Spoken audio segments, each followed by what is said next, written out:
Our first one is on the accelerated scoping follow-up presentation by staff. And there he is. If you could introduce your guest with you today. I think it's Margaret. Is it Margaret? Absolutely. All right, thank you, Madam President, members of the Commission. For the record, my name is Tom Laws, Planning Supervisor, and with me today is Margaret Zellis, our Planning Intern. We're glad to have you, Margaret. And you too, Mr. Laws. Thank you. Yes. For the record. Appreciate that. And so we're here today to just provide a follow-up to our accelerated work session. The overall presentation will entail just reviewing that project process, the project review of the 16 projects that we were directed to examine, and then our findings and recommendations. Just to review the timeline, back in October, we presented to the Commission just to confirm what those projects are, what the scopes were, and really confirm the direction. From there, in November, we hired a consultant to do several of the field visits and analysis. Last month, internally reviewed those results, and we will be presenting those to you today. Just as a refresher with the project process as a whole, a typical project can take anywhere from 4 to 5 years from the original idea of that project to construction and completion. This is historically started with that scoping efforts. If it's determined at that time that there might be multiple alternatives or really just a need to go back to the public for more information, we'll move it to a concept study. But then once those two are complete, it really gets into those program traditional years of design, right-of-way, and construction. And commissioners, I'd just like to highlight that we can deviate from this. However, several of those low-hanging fruits, there just really aren't that many more around the valley. So for example, let's say a sidewalk gap project where there isn't right-of-way needed and we could traditionally jump from design to construction. However, as we find more of those, we can accommodate those, and there are a few examples in the next few slides. So just to highlight the original direction, there were 16 projects to be evaluated, 1 to be moved directly into a concept study, 3 to be completed with active projects, 8 to be scoped with a consultant by January 2022, and then 4 to be reviewed in-house. And based on our initial findings and recommendations, all of this holds true with the exception of 1 project that was scoped, and really what staff is recommending is that project be moved into concept study. And I'll go into detail in the next few slides of what all of those projects included. So to begin with the concept studies, we were first recommending to pursue a concept study next fiscal year or this fall on Warm Springs, Broadway Ave to Wingsong Drive, and that would be a combination of bicycle and pedestrian improvements, intersection improvements, traffic calming, and more. We scoped a Linden Street project, Broadway Ave to Boise Ave, that included a lot of the similarities there: bicycle and pedestrian improvements, traffic calming, and a potential roundabout at Boise Ave. And this is just a scoping diagram of that effort where we were looking at including a multi-use path in that light blue on the south side of Linden Street.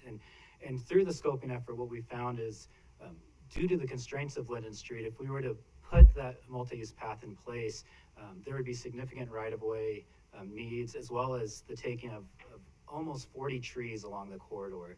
So this was a project that the staff felt that it would be a good candidate to move to the concept study, really get more of that public involvement, share the alternatives and the pros and cons with each different alternative, and get more direction before proceeding.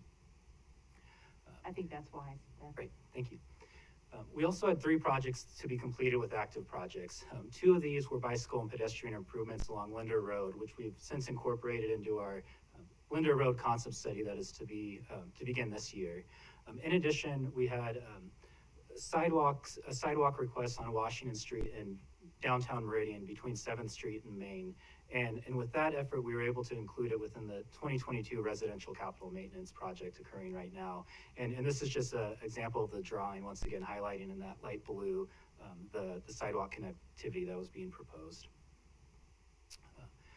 For the 8 projects that were scoped, all of these were a combination of traffic calming, bicycle and pedestrian improvements, or crossing enhancements. And with all of these, we found that they were scoped go, or what we call, they were feasible, essentially.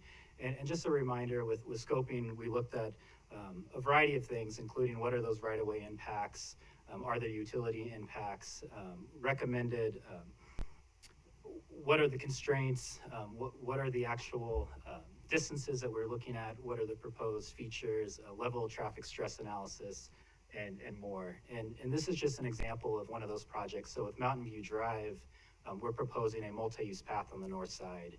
And this will actually fit in quite nicely with two other active projects. One, a multi-use path that is programmed and set to be designed by us along Glenwood Drive next year, as well as a canal pathway project that the city of Boise is pursuing along Settlers Canal just west of here along Mountain View Drive. And with all of these projects, for the next steps, we'll be evaluating these to be included into the 2023-2024 budget. And then finally, we had 4 projects that were being reviewed to be completed in-house. And what these included were Mystic Cove, bicycle and pedestrian connectivity along the Greenbelt, where we are anticipating construction and completion of that this spring. Star Road, Borealis to Hidden Brook Drive. This is the Star Elementary potential restriping, and staff actually met with Mayor Chadwick today to review the different alternatives that we came up with, and are moving forward quite nicely with that effort as well. Eagle Road and Ranch Drive was an enhanced crossing project that once again was designed internally or in-house and reviewed by our traffic team, with recommended that'll likely be completed this spring as well. And then finally, Osage Street, 32nd to 46, which I'll pass along to Margaret, who can speak a little bit more about that effort now.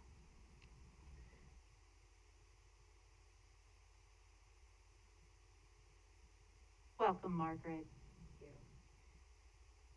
Thank you, Tom. Okay. Madam President and members of the Commission, for the record, my name is Margaret Zellis. I am a 4th-year student at Boise State University studying political science and environmental studies. And I have been the intern in the planning department and leading the effort on this Osage Street concept report. I'm going to begin with a review of the corridor and then move into the recommendations. Osage Street was added to the accelerated scoping effort in November of 2021 and was followed with an internal review of the past planning efforts, conditions, and potential improvements. The City of Garden City has previously partnered with ACHD and ITD to cooperatively develop 5 plans to address future infrastructure that would supplement their circulation network, access management, and bicycle and pedestrian plan to enhance vehicular and non-vehicular mobility and safety within Garden City's regional movement. Additionally, the city had previously applied for the Rebuilding American Infrastructure with Sustainability to provide for an initial design of Osage Street and a redevelopment plan for Chinden Boulevard, but they were not awarded funds. As seen in the packet, each past planning effort is summarized into an individual sheet and helps illustrate the city's land use goals for Osage Street. The 1.46-mile corridor averages 15 feet for the right-of-way width, with few outlier streets that expand to 30 feet. The corridor crosses 16 intersections, including East Veterans Memorial Parkway and 36th Street. Osage Street is primarily used for commercial and residential access, as well as providing a route for garbage and mail delivery. Of the commercial access, 9 businesses take exclusive access through Osage. Efforts to enhance Osage Street should consider utility coordination, including power poles, fiber cables, sanitary sewer systems, gas lines, storm drains, and irrigation infrastructure when considering treatments. The traffic counts for Osage running east-west primarily exist near commercial access points and range from 125 to 250 vehicles per day. The highest traffic counts are at intersections that Osage runs across, including East Veterans Memorial Parkway and 36th Street. As seen in the packet, this screenshot offers a glimpse of the segment analysis that was conducted from 46th to 32nd Street. Each street examines the right-of-way, parcel count, constraints, pavement conditions, utilities, traffic count, and visual elements for each portion of Osage. Additionally, there's an aerial view and 2 street views of each segment. Our ACHD planning, traffic, maintenance, bike and ped, and design teams facilitated an internal review of these existing conditions and previous planning efforts to recommend improvements to Osage Street. The collaboration considered 17 treatments for Osage. When specifically looking at bike and ped facilities, 3 main constraints arose. Vehicles must be able to use Osage to get access to multiple parcels. Additionally, there is trash pickup and mail delivery along this route. There's a very limited right-of-way with 15 feet, which is not enough space for continuous dedicated bike and ped facilities without major redevelopment on the corridor. And finally, there are poor pavement condition limits that limit the effectiveness of striping. Due to these factors, of the 17 treatments considered, 3 were recommended for immediate improvement. First, ACHD staff recommends designating Osage Street for one-way vehicle travel due to the 15-foot right-of-way width. ACHD will determine the directional flow and formalize the one-way designation upon completing further technical analysis, which will include an in-depth property owner outreach. Second, staff also recommend increasing the signage for Osage Street to indicate the new one-way designation where it's appropriate. And finally, it is recommended that ADA improvements be made on Osage Street at cross-street intersections. The current adopted 2021-2025 integrated 5-year work plan includes projects on 32nd, 33rd, 34th, 35th, 37th, and Clay Street that would allow upcoming design efforts to include curb, gutter, sidewalk, and bulb outs to emphasize pedestrian enhancements along Osage. All recommendations were considered under the scope of immediate enhancements that would be made to Osage. Further consideration should be conducted in collaboration with Garden City. Upon completion of this analysis, ACHD met with Garden City staff to review findings and recommend treatments. Garden City staff are in support of this effort and highlighted the following. When considering a one-way designation for Osage, further technical analysis should review the alignment of Stockton Street as well. Osage Street is a unique corridor for development. Each segment has varying pavement conditions and gravel sections that impact efforts to stripe the segments, and the right-of-way in most segments significantly limits the potential treatments. Likewise, each segment has varying degrees of usage, with some segments hosting undeveloped parcels and others serving as a business front and parking for commercial operations. ACHD's involvement in the development of Osage is done in partnership with Garden City and considers the city's broader land use goals for the corridor. The options discussed were done in consideration of Garden City's transportation needs and goals for what Osage Street is to become. In the end, we all agreed with the complexities and uniqueness that a street like Osage has within our broader network, and these recommended findings are an appropriate step as we work towards a broader vision. In conclusion, to recap on our accelerated scoping report and detail the next steps, we have 2 projects that have moved into a concept study in 2023. 3 projects are being completed with active projects. 4 projects are being completed in-house, and 8 projects that were scoped will be evaluated for inclusion in the fiscal year 2023-2024 budget. The slide above highlights these projects along with their estimated costs. This concludes our presentation. We will stand for questions. Thank you. Well done, Margaret. Commissioners, any questions? Madam President? Commissioner Pickering. Yeah, thank you so much, Margaret and Tom. I thoroughly was impressed by your report on Osage, and of course the entire scoping findings of all these different projects, particularly the ones that I advocated for, so I just really appreciate it. So I have a couple questions. Can you describe a little bit in more detail how the city of Garden City was involved with the Osage scoping report, the feasibility report? Madam President, Commissioner Pickering, after we conducted the internal review with the staff, we took the treatment options considered. We had a scheduled meeting with Garden City staff, and we went over these options, as well as considering having like a bit of a discussion about their plans and their previous efforts that they've, and how they envision Osage Street, and how our treatments align with their plans, but our treatments are aimed at more of an immediate improvement. And so ultimately, development along Osage is going to have to be considered when we consider enhancements past the immediate runs that we recommended. Okay, I really appreciated that you circled back with them after the recommendations to get some additional thoughts and concepts, and that was fantastic. Do you guys have any idea of why Garden City didn't get the RAISE grant by chance? We do not, but I know that Tom Fritch and our team has looked into that, and we can provide that information. That would be helpful, thank you. And then, I can't remember, I think the intersection that lady died on Chinden and across from the Chevron, I believe. What intersection is that? If you guys remember, was it 37th? 37. believe so. So that one isn't being, that intersection on Osage, 37th and Osage, isn't currently scheduled, right, for ramps to be put in, right? In our current integrated 5-year work plan? Or is 37th? Madam President and Commissioner Pickering, I believe 37th is, okay, great. I didn't have quite enough time to confirm that, so thank you for that. And then just some nuances with the report. You guys mentioned, having some signage, which I think is a great first step. Obviously, signage isn't everything, and having more design elements and a few of the other things that we mentioned would be really great and actually would improve the safety from a lot of different users' perspectives. You listed some potential, and I know this isn't, set in stone, but I just wanted to give you my feedback.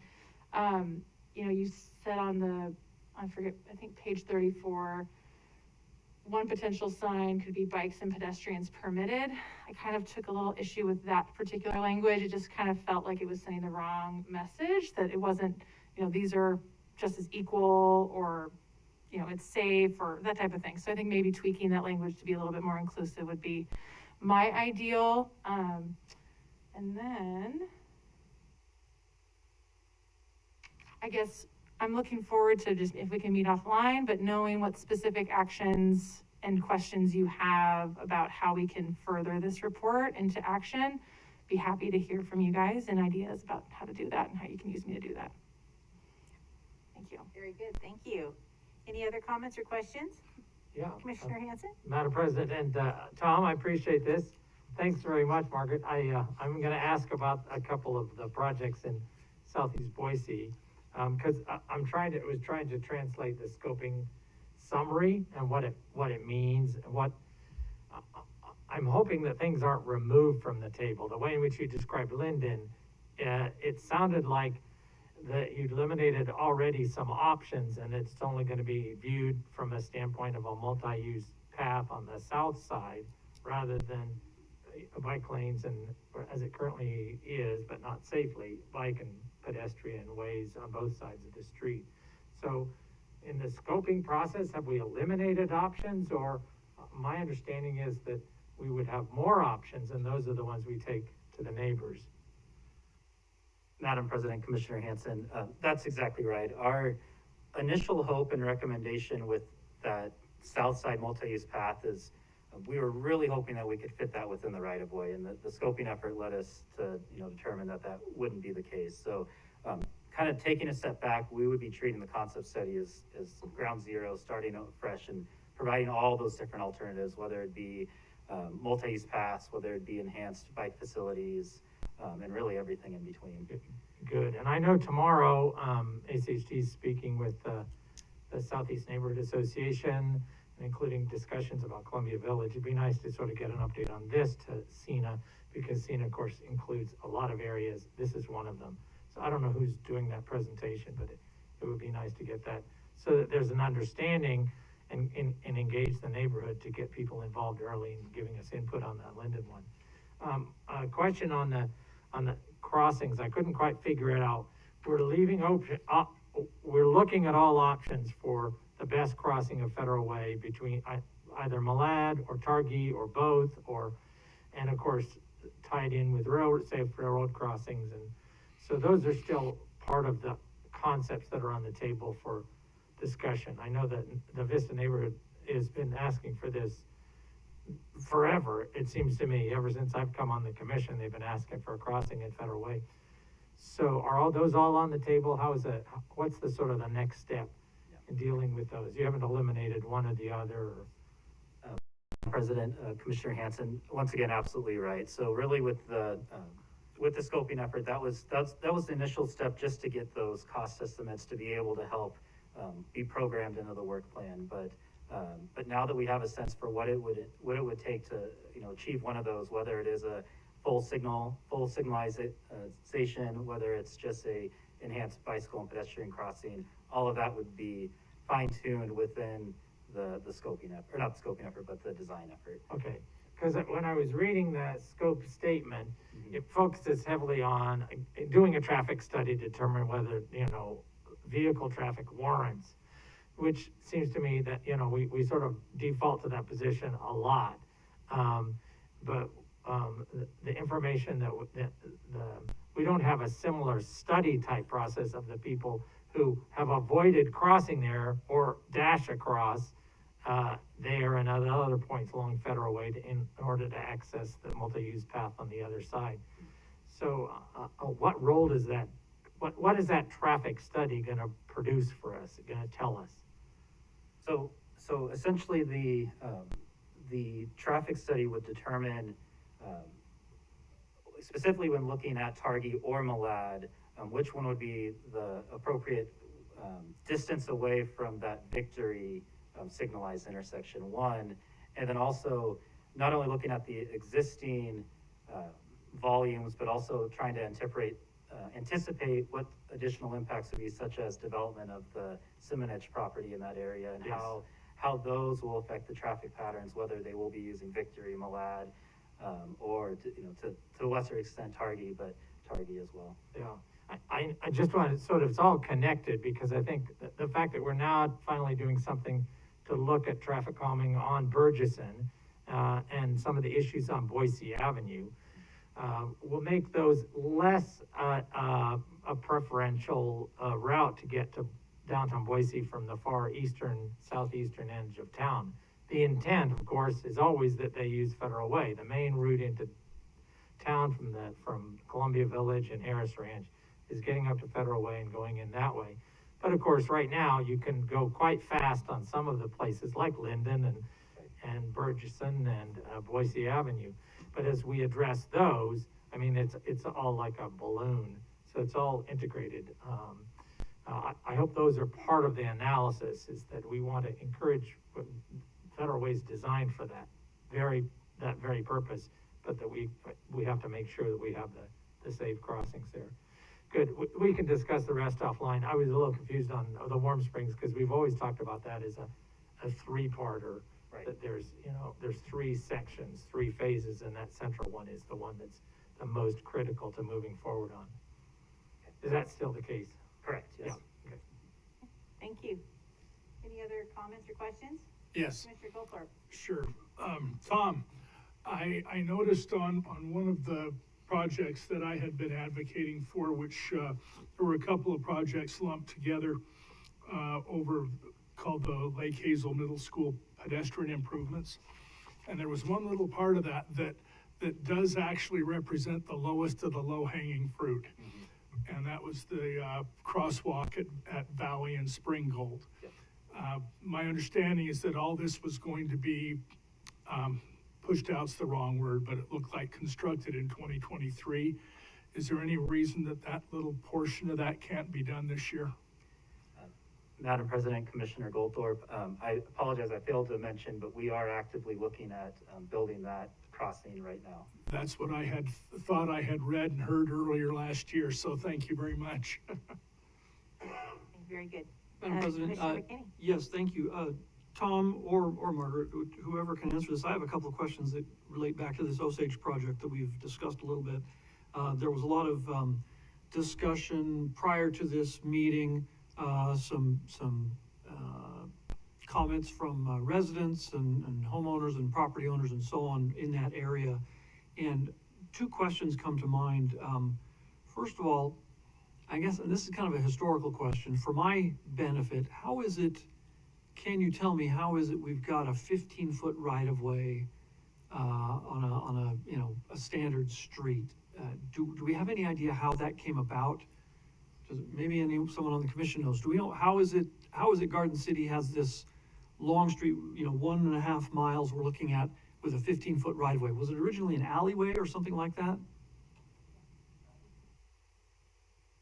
Madam President, Commissioner McKinney, essentially, yes, that's from our understanding. And also, just due to the historical nature, zoning ordinances in Idaho didn't begin until the 60s. And so a lot of the development that occurred along Osage and in Garden City took place before that, where you could have those land uses right up against the right-of-way. Okay, but still, with a 15-foot right-of-way, that strikes me as a bit strange. So it was originally an alleyway, and it was converted into then just a standard public street? Madam President, Commissioner McKinney, the history of Garden City is fairly interesting.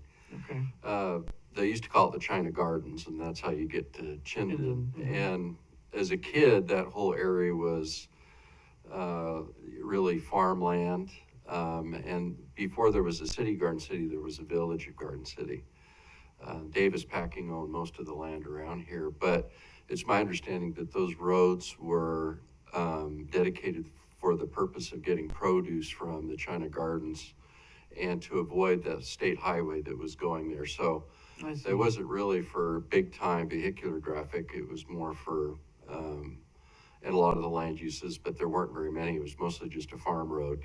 So, basically But an it's access, platted. road for agricultural vehicles and the like to deal with the land. Okay. Yeah. And so that just kind of over time continued with a very narrow right of way, and that's what And we it have was today. left and it was never changed or expanded with future development. Okay. Now then, in the discussions and the input from, residents and so on, property owners, they also talked about a portion of it being designated bicycle and pedestrian only. Which portion is that we're talking about? Because in your discussion a few minutes ago, I didn't hear that.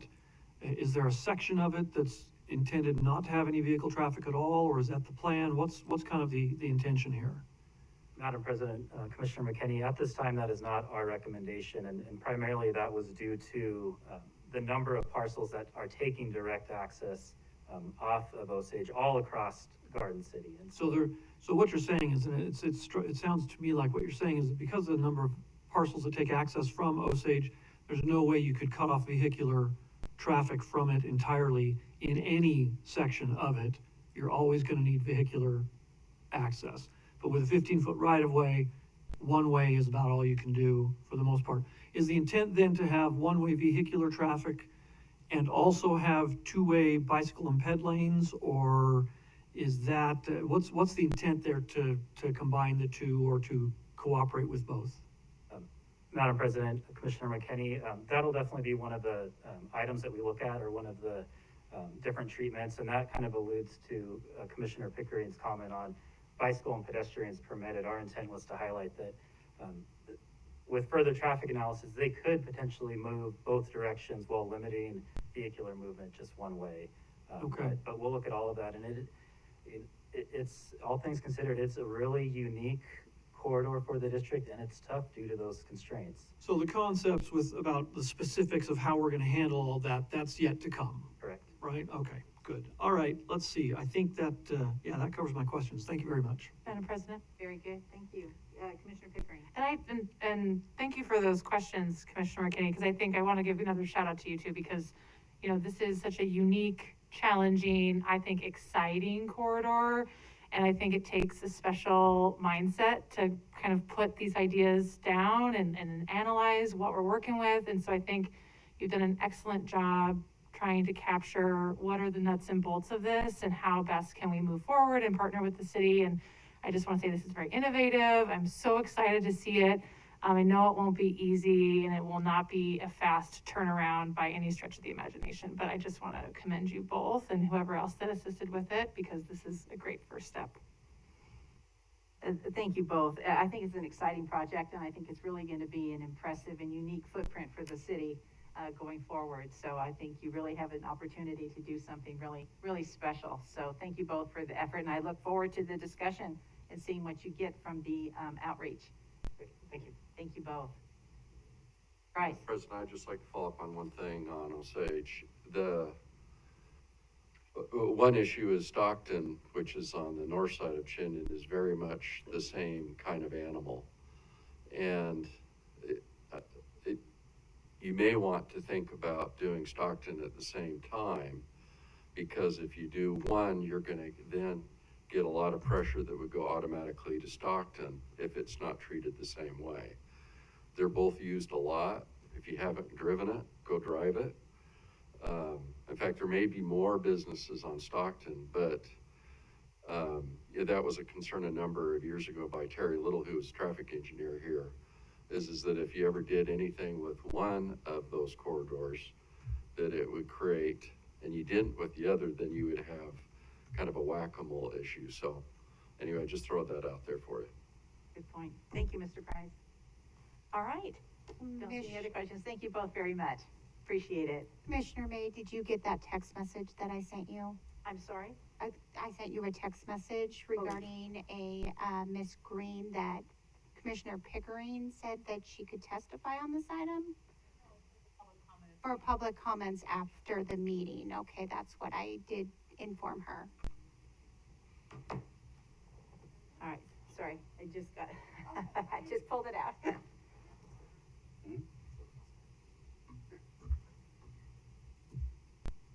All right, we're going to our next item, the Maple Grove Road, Amity Road to Victory Road, draft public involvement meeting exhibits presentation. Welcome. Thank you, Madam President.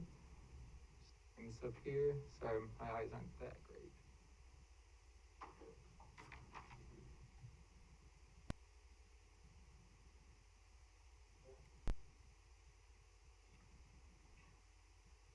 Madam President, start over. Madam President, Commissioners, Cody Holman. For the record, I'm the Senior Project Manager, Capital Projects, Project Manager for both the Maple Grove Amity Road to Victory projects and the Amity and Maple Grove Roundabout project. And I'm here to show you some draft exhibits and the story map that we plan to bring to the public for the first public involvement meeting online. All right, thank you. Welcome, Cody. It's really my only slide, unless I've got some background information is needed, but I'm gonna jump right into the website that we'll send the public to check it out. So nice just opening screen. Goes right into introduction, talks about, you know, gets vicinity map on the side. Great thing about this is all of the exhibits that are static, you can click on, get a larger view. And the kind of layout should be a little better for mobile devices, both phones and tablets. That's kind of the reason for the kind of centered text on this one. Talk about the purpose and need of the project, safety, traffic, connectivity for bikes and peds being the top three, and kind of lays out what will be below on the story map. First is the project background. This project is part of the Southwest Mobility study that we did a few months back. Gave a quick presentation on summary of comments on that. We did use those comments to generate these alternatives. And I did include those aerial alternatives with the memo, and we'll include links to those aerials with this. They aren't quite in here yet, but that will also be included. Some more background, some stuff that was included in the Southwest Mobility, showing an increase in traffic for the path from 14 to 19, pretty large, and then a link back to that mobility study in case people want to check it out. Let them know that we had 440 responses, the general kind of summary that we created. That's an impressive number, yeah. Yeah, and got lots of great information for them. So again, main topics being connectivity, traffic congestion, a little bit of vehicle speed, but major ones being connectivity. We get into the existing conditions, 2-lane road. That's a little bit of sidewalk out there. Most of it's just extruded curb asphalt path. It's about 5 feet wide, so no specific wide facilities out there right now. And just so we told the public that this is, you know, for future traffic, wanted to let them know how we forecast that traffic, both through forecasted growth, land use, and working with Compass in their model. Then we jump into the alternatives. We have a 3-lane, a 5-lane, and a 4-lane. 3-lane, standard center turn lane throughout, 5-lane, center turn lane throughout. The 4-lane would have a continuous center median, so it would restrict left turns for most of the corridor, but we would add roundabouts at 2 major intersections, and those would be used for U-turns. First video will be an overview. These will include some narration that hasn't been recorded yet, but it'll be added to it. So this first one shows all 3 alternatives, kind of goes back and forth as we go down the corridor. Jump from 3-lane, goes back to existing, shows pineapple. As we carry through, kind of jump back to the existing. Oh, this is quite a bit longer than I thought, excuse me. So the overview will actually show the entire corridor for each one. Now I found my mouse, I can jump ahead. And with the 5-lane, same sort of animation through the whole corridor. And showing, so we'll jump back so we can see existing conditions. This is up at Victory Road and the widening of that leg. And we'll change the title of this one. We call this 5-lane with median. We changed that to 4-lane. So we're gonna make that change before this goes live. And that gives you an idea of what the 4-lane looks like leading into that first roundabout at Pineapple.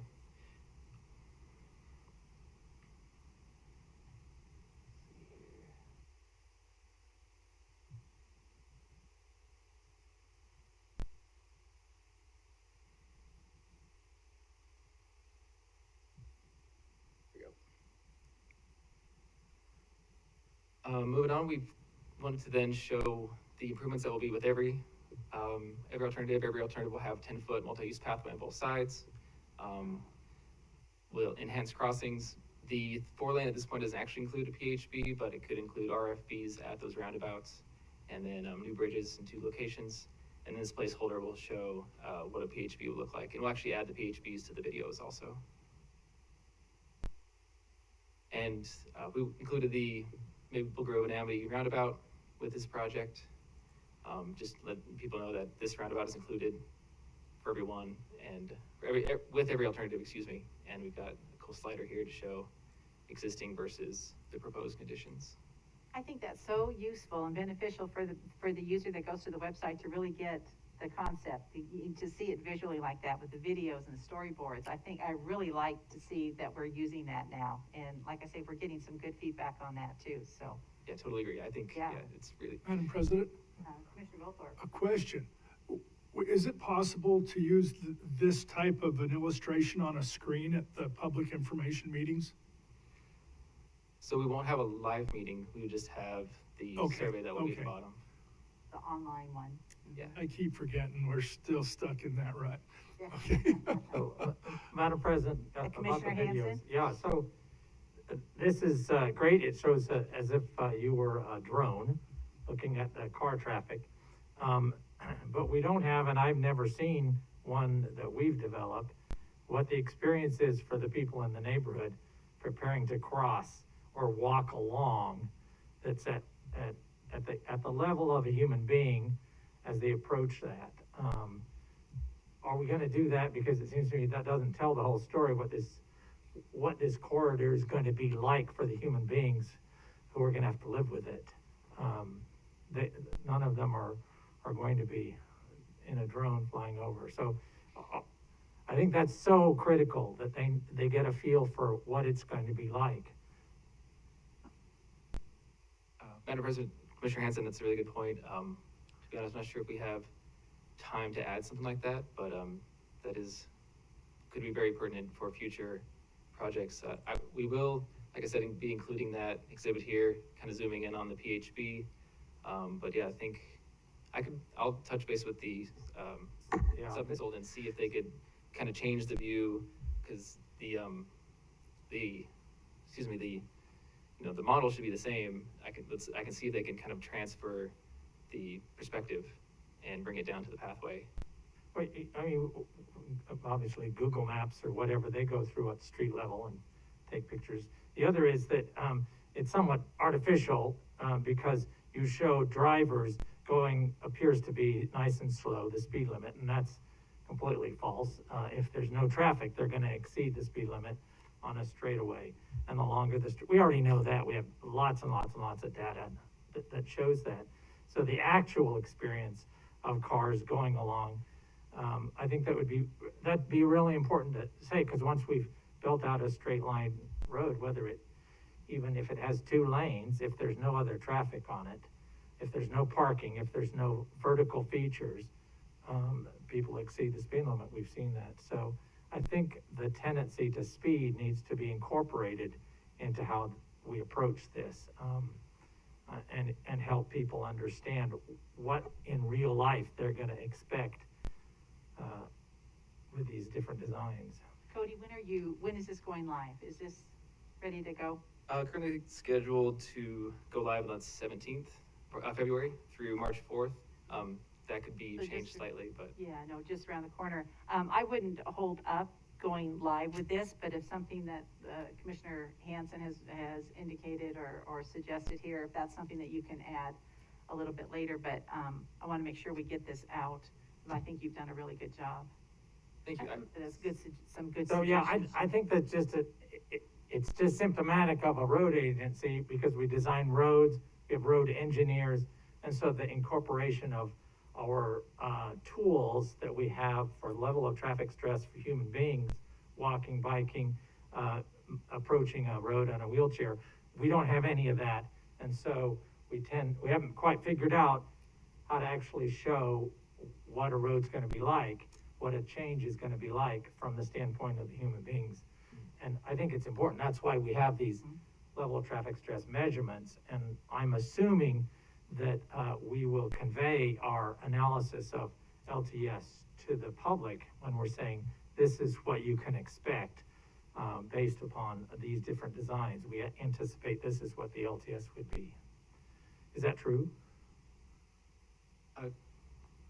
President May, Commissioner Hansen, I believe so, yeah. I think that, I will say that the main point of this PIM is to get feedback on each alternative so we can bring it to the commission, choose an alternative. And each ped and bike facilities are very similar just based on the spacing, but we could definitely get into that further when we do the second PIM, which will be more in depth on the 75% design of the chosen alternative. Yeah. So I just want to say, I don't think they are basically the same for a pedestrian or people who aren't in vehicles. I think they're actually quite significantly different. And the other question, I'll throw this out while you're up there, is I have a lot of heartburn building center turn lanes when there's like one driveway for a house. It doesn't need an entire mile stretch of a center turn lane. But that's a way of inviting a lot of speeding, an unused turn lane, debris builds up in it. And so when you have that choice, one of the choices is 4 lanes, and meaning there's no center turn lane, but then you're gonna restrict left turn access. Seems to me there's a logical middle ground saying you have through lanes, and then it's the places where people need to turn. You create a turn space, but you don't create the entire road in the middle as a turn. We've seen that on Park Center. There's significant lengths of Park Center that are completely unused as a turn lane, and yet in those sections, I mean, fortunately, in some sections they've eliminated it and built trees and curbs and so forth, but in others, it just sits there and invites people to speed. So an unused paved turn lane just doesn't make sense. So that's something I see coming out of this, that again, it's Mr. the Lucas, speeding. you've got something to say. We want to make sure we get everything in. Yeah. Thank you, I got it President all laid May, out. Commissioners. For the record, Justin Lucas, I'm the Deputy Director of Planning and Project Management here at the Highway District. We appreciate all the comments, and we are, what we're showing you are conceptual level public outreach, initial public outreach offerings. So these aren't designed all the way perfect right now. We want to show the concepts to the public to get their feedback. Similar feedback to what we're hearing today is what we would expect, and we're glad to receive that. I did want to specifically address the LTS guidelines that the commission has adopted.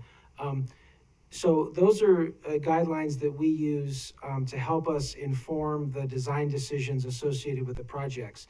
And we, as part of this process, we work very closely with public involvement consultants.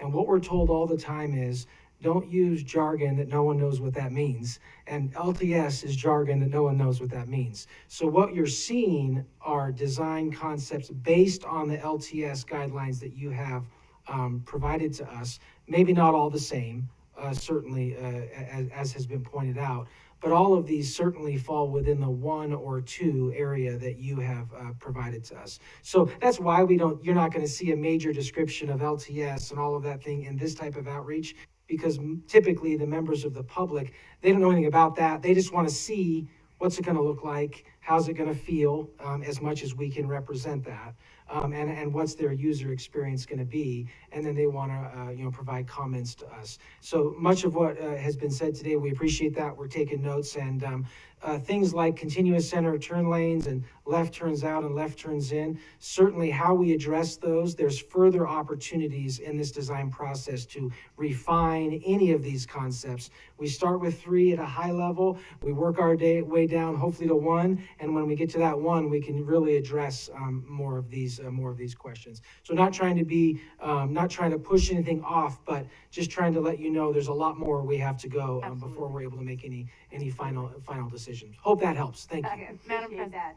President. Commissioner Pickering? Well, and thank you, Justin, and to kind of piggyback a bit different pivot off of Commissioner Hansen's point, I think, of course, don't delay anything, as Commissioner May is saying, but I think there is tremendous value in going out and seeing the roads as they are, and we've talked a lot about the region and just how much that area of town is growing and all of the different needs, right? So I just wanted to kind of float an idea out to the commission to see if we can go on a, obviously all of you are invited, but if we could go on a walk on like Cole or another adjacent similar road as this. I'm looking at you, Commissioner Goldthorpe, because that's, adjacent to your district, Jim, in your district. So having a walk with SWACA and a few other folks so we can talk about just what it would feel like with a 3 versus 5 versus 4 lane potentially, or just looking at what it looks like and feels like now, and just be more informed as we move forward. Is that?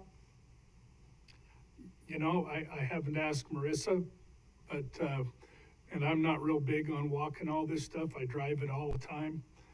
And if you want to arrange for something like that, knock yourself out. Perfect. I'd be game to do it. We went on that walk around Warm Springs, and it was good to get out there and hear the perspective and concerns of the people that lived around the area. So I'd be willing to do that, and maybe that's something we do after this gets out.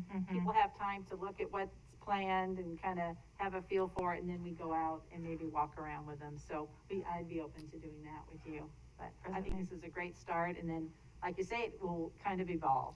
So, if we can include some things as we go and a little bit later, I just don't want to derail anything. I want it to be able to get out on time. So you put a lot of work into it. Understood.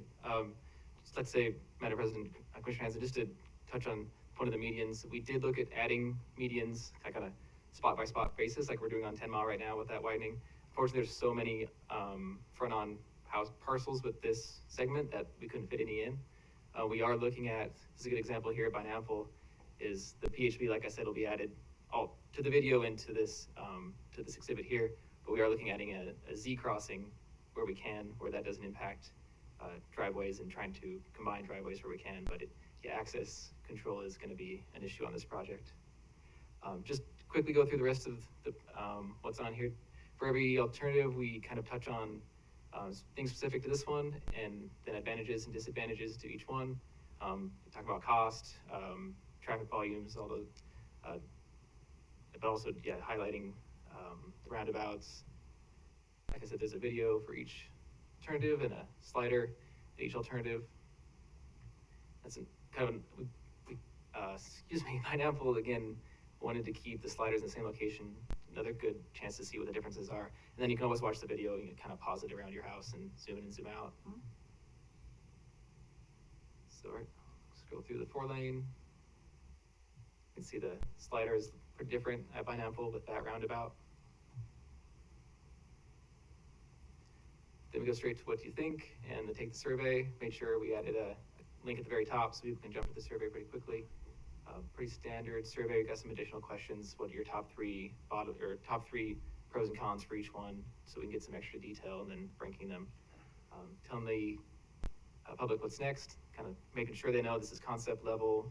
We will come back to them with a chosen alternative. So we're not done with design. We're not done reaching out to the public. And my contact info.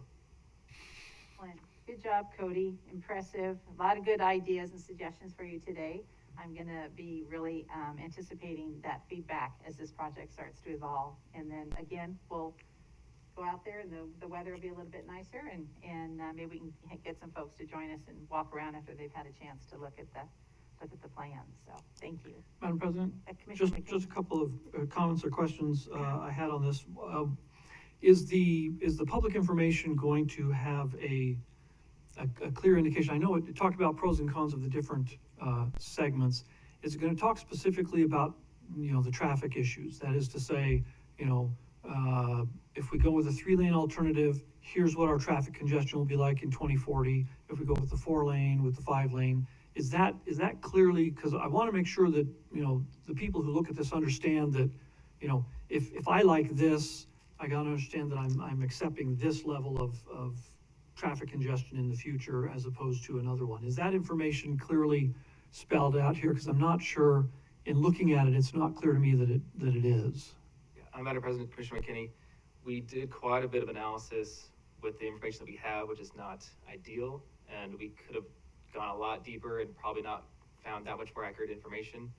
I do have some info I can present to the commission when we make the alternative decision, but with this, talking with the public involvement consultant, we thought it was best just to include this disadvantage line with the 3-lane saying, we do not expect this alternative to improve congestion and travel times, and that it is likely that drivers will cut through neighborhoods and use other roads with the 3-lane. That was kind of the only item we could prove with our analysis. We were trying to look at exact percentages and numbers, and it's just, you can't predict where everyone's going to go that well. So we just wanted to say Right. people will likely choose another corridor. Yeah, and I look at this and it kind of, as I read this, it kind of strikes me as kind of excessively soft, passive voice, bureaucratic speak. And maybe it could be a little more direct, saying the 3-lane alternative will not improve congestion on this segment.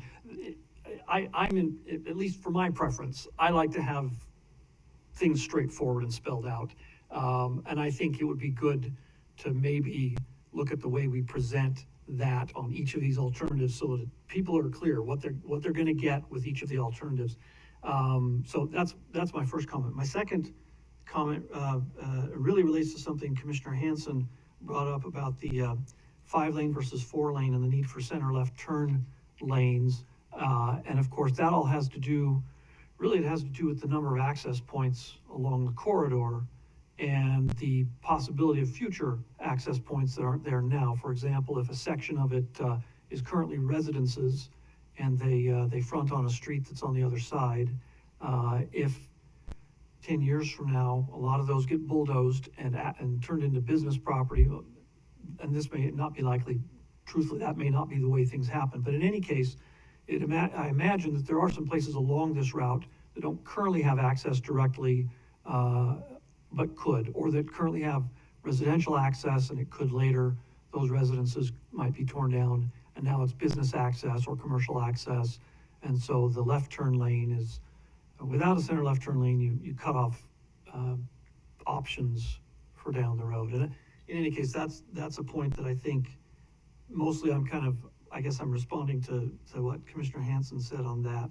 So yeah, really my main concern is that it's really clear from the information that people who look at it have a clear idea of the pros and cons of the different options from the congestion standpoint, as well as, the other operational things. I think personally, Commissioner Hanson's comment about viewing it from a pedestrian's eye view, I think the bird's eye view actually is in many ways better than the pedestrian eye view.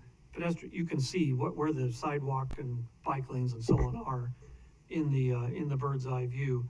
And I think that's really an outstanding way to see it from, as a pedestrian, you can see where these things are. So I don't see a problem with it, and I don't see a need to go to extra effort and expense to do a different sort of view that's really kind of duplicative of what we've already got there. So those are my comments. Thank you. Appreciate it. Madam President. Commissioner Goldthorpe. Yeah, thank you, Cody. I would pretty much echo what Commissioner McKinney has just said, and knowing a little more about what's coming to the south in terms of development, as you show bluntly the advantages and disadvantages, I would hope that we would more fully be able to show the mitigating aspects for getting kids across the street and that sort of thing, instead of just saying, okay, once it reaches this level, we've got these options. I mean, the people looking at this need to be able to see a little bit better into the future than possibly what we're giving them right now. President May, Commissioner Goldthorpe, my response would be that this is concept level and we're trying to not get too far into design. Yeah, but we're taking it to the public, and, you know, that's important. Sure.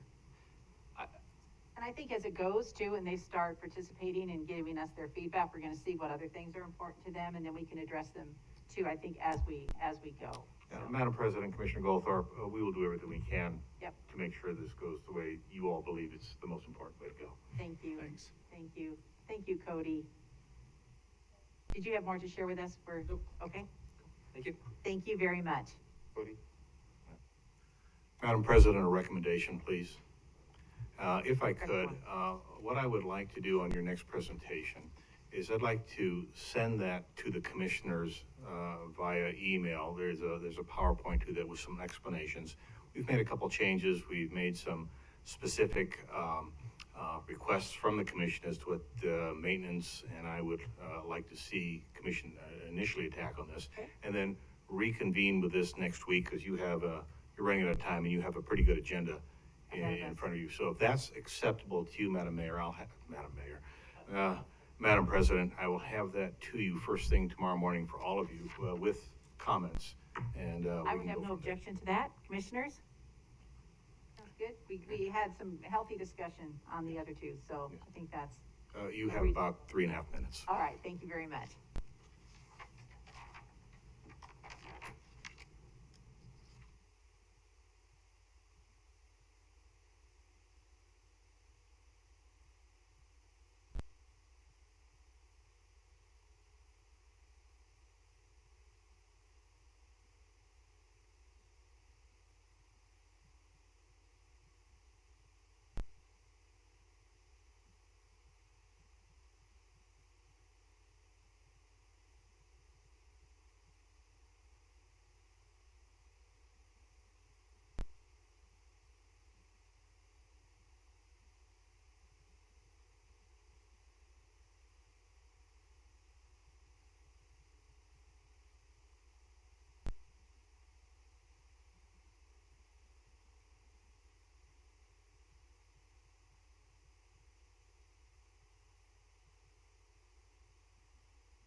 Madam President, Commissioners, good evening. It's 5:30. All right, thank you very much, Director Wong. We'll go right into our pre-commission agenda. Does anybody have any general housekeeping items to discuss, concerns, issues that you would like to bring up? Madam President, Commissioner McKinney? would it be appropriate at this time to request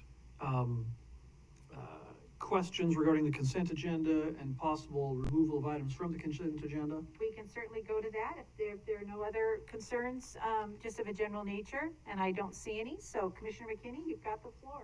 Yeah, first of all, I would like to request that item number 4 on the consent agenda be moved to the regular agenda so that it can get a little more direct discussion and consideration. And then I just have a couple of questions regarding items 2 and 3 on the consent agenda that we could probably take care of We can right take now, care of those right now. very quickly. So, One can only hope. right, okay, item number 2, the professional services agreement for the Franklin Traffic Operations Center. This is an agreement with CSHQA, so we're only at the concept design point. Correct. So we don't yet have do we have anything, I'm trying to get a picture in my mind of what the project is gonna look like, and I guess the answer is, we don't even know that yet, we're still at the concept design point. Madam President, Commissioner McKinney, actually, we do have thoughts that and I apologize, I don't believe you or Commissioner Pickering may have seen these, but in the past, when we were working through not only Franklin, but USTIC, and somewhat at that point, the Federal Way project, we actually put together a series of steps that included where buildings might be, but it was, again, high level, just so that we could show the commission not only the value of making those steps forward, but at the same time letting them know what we were thinking at this point in time. Now, I can send those to you, but again, those are Sure, aspirational. very preliminary, right, no, I understand that, but I'd like that, because I'd like to have a picture in my mind of what we're talking about. I'll send that to you also, Commissioner Pickering. Okay, that would be good. Okay, Is that good for 2? so as far as the general, the general facilities that we're talking about, there's gonna be an office building, roughly what size? Again, Commissioner, I'll have to refer back to those, but in general, you'll have office complex. We're gonna move the traffic management center there. We're gonna fence the area for the storage for our traffic materials and such, but again, I will get that to you. Okay, does Gary have some? But he's got it right here. Okay, yeah, Gary, if you would, please. Just sort of run down President, Commissioner McKinney, the office space would be for the Traffic Operations Center, our materials lab, congestion management is our approximation. Okay, let's see. We've got, To put that in, how does that compare to the size of this building, for example? Is this building about 80,000 square feet or something like that? I'm not sure what this one is, That I'm would be my sorry. guess, but I know my office at Orchard is 17,000. Yeah, quite a bit smaller. Okay, sorry, continue. We'll have a warehouse building for storing materials. We'll have a heated warehouse building for storing our paint striper trucks, the paint, other materials that have to be closed from the weather. They're 18 to 20,000 square feet each. And then we'll have outdoor storage, about 3-4 acres paved for our signal hardware and other materials. And then obviously we have truck storage and parking for our vehicles and equipment. And then some access roads that connect it all We together. will build a collector roadway up the west side that's on our master street map. It will run north from Franklin and then turn west to connect Lanark Street, which runs over to the R.C. Willey area, if you're Okay. familiar with that stretch of town. Okay, so, and then this, with this, under this agreement, the concept design, when do we expect to see that back? President May, Commissioner McKinney, that will be done by the end of March, and then we'll get the detailed scope of work to prepare the final design and bid documents. Okay, all right, good. All right, thank you. That answers my questions there. And again, we will send you that initial concepts that we had, which lays that all out. Okay. And then, okay, so good. With item number 3, the State Street Memorandum of Understanding, and I know we've had this in front of us before, but I think for my benefit and also for the benefit of the public who are tuning in here, if someone could just sort of summarize, what is this agreement? What generally does it include? And are there any particular, kind of key issues that need to be kept in mind? And it looks like Justin is I'm coming gonna up. ask Justin to come up, at 100,000 foot level, this really continues to solidify the commitment that all of the partners have made since 2004, 9? 5 in that area. We look at it consistently over X number of years, but again, this is just a reaffirmation of all of our commitment to this very important project and stuff. So Justin, if you just give some highlights on that. Welcome back, Justin. Thank you, President May, Commissioners. Just to provide some highlights of the Memorandum of Understanding. First off, I would like to say that this is not the first Memorandum of Understanding that ACHD has entered into on this topic. There have been 2 previous versions of this memorandum, very similar. The memorandum does not commit ACHD to any financial contribution. The Commission is not making any specific commitments related to the allocation of resources. And I bring that up because it's important, and I understand to the Commissioners, you would allocate resources through your budget, through the Integrated 5-Year Work Plan, not typically through a Memorandum of Understanding. I did want to just highlight briefly, terms and definitions, agency roles and responsibilities. One of the reasons that we invited VRT forward and they came before you last week is, this is, we've asked them at the staff level and they have agreed that really this is their opportunity to take the lead on some of these issues. And VRT, with the vision they have for this corridor, there's a lot of things they have to do. A lot of things that we can help with, a lot of things that they need to provide to you with further information. And so that's why VRT is bringing this forward, asking for this, along with ITD and the other signatories on the memorandum. Other than that, you can see that there is the establishment formally of the State Street technical team and then the executive team. So a member of my staff, Ryan Head, sits on the technical team, coordinating directly with all of the signatories on all the technical aspects of this project. I sit on the executive team with Kelly and representatives from the mayor's office, from the city of Boise, Garden City, and various other stakeholders. And so we're very involved. This solidifies that involvement. But once again, to highlight, there's really no action that's taken until you have an opportunity to see it, process it, and then act on it formally through whether that's a budget or integrated 5-year work plan. Very good, Justin. Thank you. Any other questions, Commissioner McCarthy? No, thank you. I appreciate that. Okay. All right. Director Wong. Thank you, Madam President, Commissioners. Slight different approach to today's admin report. We have some very exciting news to share with you, and I'd like Sherry to come up and share that great news.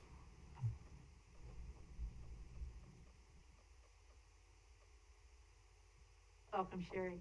Thank you, President May, Commissioners.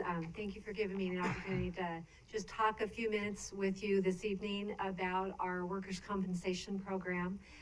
This is a part of our safety program, and as I'm sure you're aware, workers' compensation insurance is required insurance for employers to ensure that if employees are involved in workplace accidents or occupational illnesses or injuries, that there's coverage there for any medical costs or time away from work. But we've received some great news in terms of our workers' compensation plan, and one of the big aspects, if you want to go to the next slide. Thanks. One of the big ways that there is an impact in the cost of our workers' compensation insurance is our MOD rating or a modification rating.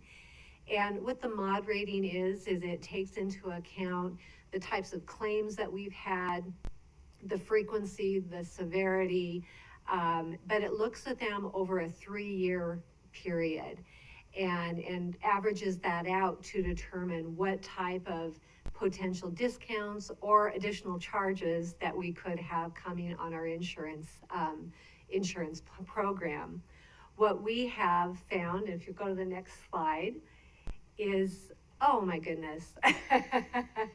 So our mod rating, and unfortunately the graph isn't going to show our numbers the way it should, but when you look at the mod rating, a mod rating of 1 basically means you're at the average. So you're not going to get any discounts from a mod rating, but you're not going to see any additional costs either.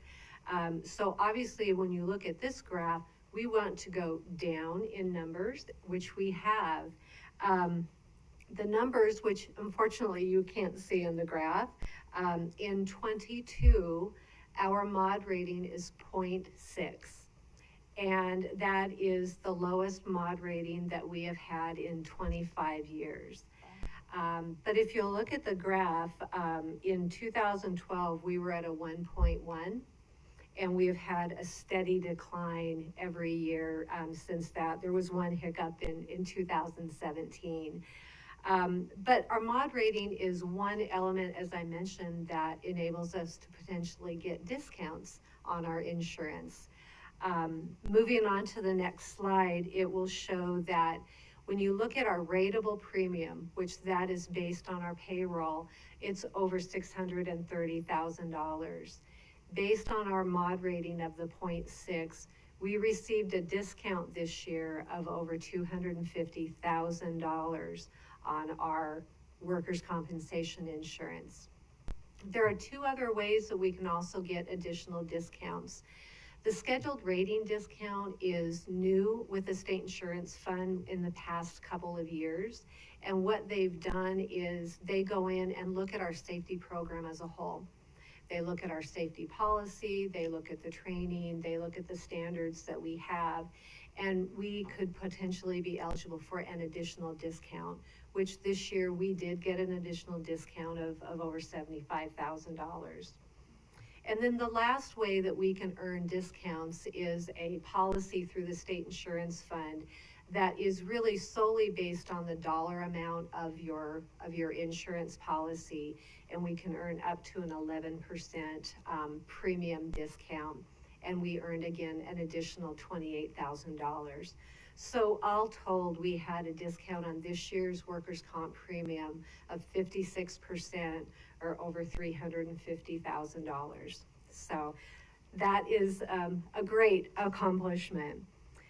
I also wanted to, if we'll move on, the next graph continues to show, and here you can see some of those figures over the years of the types of discounts that we have received based on our mod rating. The last slide shows our total workers' comp discounts that we've received. And again, this is a graph that you want to increase, showing that we've seen those discounts continuing to increase. Right direction. Exactly. And that shows, again, all 3, not just the mod rating, but all 3 that we were eligible for. So when you look at the total discounts that we have received since 2012, it's just over $1.6 million. I have to attribute much of this to, in 2011, we hired a safety coordinator. We hired Dean Cooper as our safety coordinator. And we've always had a great safety program at the district, but prior to that, it was spread out throughout all the various departments. But when we hired Dean in 2011, we had someone who was solely focused on safety and really spearheaded that program throughout the district. So unfortunately, he was not here to deliver this presentation to you, but I do have to give a lot of credit to him for developing the program that we have in place today. And we will join you in those kudos. Absolutely. So, thank you very much, Dean. Great job. So I'll stand for any questions. Sure, Madam President. So I'd say Dean paid for his own way here, huh? He did. And I have a quick question. and it has to do with the 2017 blip.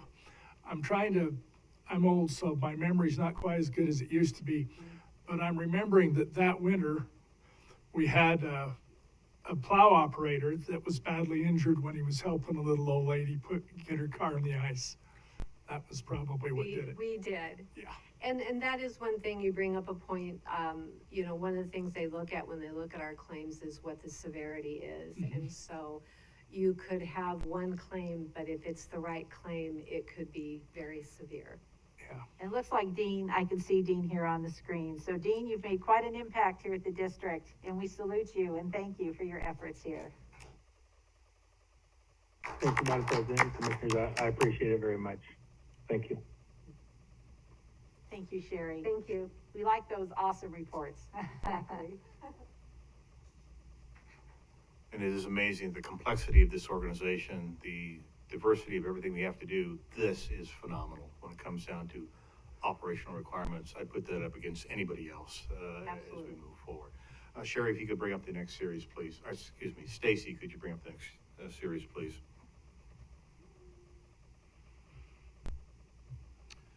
Commissioners, I'd like to share a couple things with you. Again, as the tremendous news continues on, as you may know, recently the WTS Southwest Chapter announced their 2021 winners, and we are blessed with winning 5 of 6 of those awards. Jennifer Behringer, of course, she's here in the audience, was selected, and justifiably so, as the Woman of the Year for her tremendous role in leading maintenance, understanding and developing new techniques, key to some of the safety issues that we were moving across, and at the end of the day, really accelerating the standards that were already excellent in safety operations. Meg McCarthy, you know her well. She was selected for being the Transformational Project Leader of the Year for WTS, going back not only to her pedestrian and bicycle advisory roles and responsibilities, but of course being instrumental in the level of stress criteria that we have put in, and doing tremendous jobs on outreach. Rachel Chipman is our ADA coordinator and such, and she received the Rosa Parks Award for great work in diversity and operations across the board. It was just absolutely phenomenal. And finally, of course, the Ada County Highway District received the Employer of the Year award again for operations. So 5 of 6, absolutely tremendous. And the gala award presentation, which you will all be invited to, will be now in May, I believe May 17th in that area at the fairgrounds at the western headquarters there, I think starting at 5 o'clock, and we'll keep you posted on that. Love to see you all there congratulating our tremendous team members. Next slide, please. Quarterly award winners, we did this yesterday and such, and we're just absolutely thrilled. Emma Powers for her great job on digital social media. You've all met Chippy Rhodes multiple times. I understand there's going to be a, well, anyway, we'll just leave it at that. But she has been instrumental in ensuring our community understands our snow operations, our operations across the board, and we're just so blessed to have her on board. Mike Plum is our Adams Roomkey crew lead worker. He set the standard for community support, customer support, in a lot of his roles of not only helping out and going the extra mile, I'll call it, with his sweeper operations, but actually describing to our customers what our processes are, how we work, how we do business. That is phenomenal for our maintenance team members. Supervisory, Bobby Amadon is the selected USIC crew chief as we stand that up. He has been on Afterburner since day one, and he's been instrumental in moving blue salt safely, effectively across the county. He is just doing a tremendous job. And our Adams utility crew was the team of the quarter. They responded very quickly to a very impactful drainage breakage up by the Eagle Golf Course in that neighborhood. If they had not solved that, the next flooding issue we had would have been catastrophic to the neighborhood, and at the same token, we probably would have been seeing a huge tort claim when it was all said and done. So That group took the bull by the horns and got this done very, very quickly. Tremendous example of team operations. Next slide, Stacy, please. Our annual award winners, of course, Christy Inselman, set the stage for all operations here at the staff across the board. You'll be seeing her later and such, but for her work not only on the integrated 5-year work plan, but all the other different projects and planning actions that she is responsible for. Again, we are very blessed to have her. Robert Henry from maintenance, he's our go-to guy over at Cloverdale. This gentleman is in front of everything. He's always there. He's willing to volunteer his time across the board, and he has tremendous leadership. Bobby Amadon, Supervisor of the Year, and such, based on the comments I made earlier across the board. And our Team of the Year, of course, is our chip seal team. As you recall, they had to do a hybrid operation this year because we didn't have all the people we needed based on the pandemic operations. So Jennifer, Gary, and the teams put together this amazing group of individuals that not only completed our operations, but did it at fine form, again, in a hybrid joint operation, which we had never done before. So we learned a lot about that, and they just were absolutely phenomenal. So those were the award winners and such. Next slide. As you all know, this last month or so, we've lost a lot of wonderful people and such. And it's just but I wanted to introduce you to one of my heroes, and I think one of the nation's heroes across the board. This is Charles Mcgee, General, Tuskegee Airman. He was awarded his honorary general rank by the former president during one of his State of the Unions. The general has passed away. The general was 102 years old. The general flew 409 combat missions in World War II, Korea, and in Vietnam. The general and the Tuskegee Airmen broke the racial divides in the military at this during that time frame. What was just amazing is that, and I'm sure you're all members of history and such, but when this country was attacked, the African Americans were not afforded the opportunity to defend this country. Well, there were some that said, let's just see about that. And when they were first brought into the Army Air Corps at the time, they were actually kind of put aside and not allowed to fly aircraft. They said, let's just see about that. And as time went on, the all African American group was formed, and General Mcgee was one of, I think there's maybe 6 Tuskegee Airmen left, 6 to 9 in our country.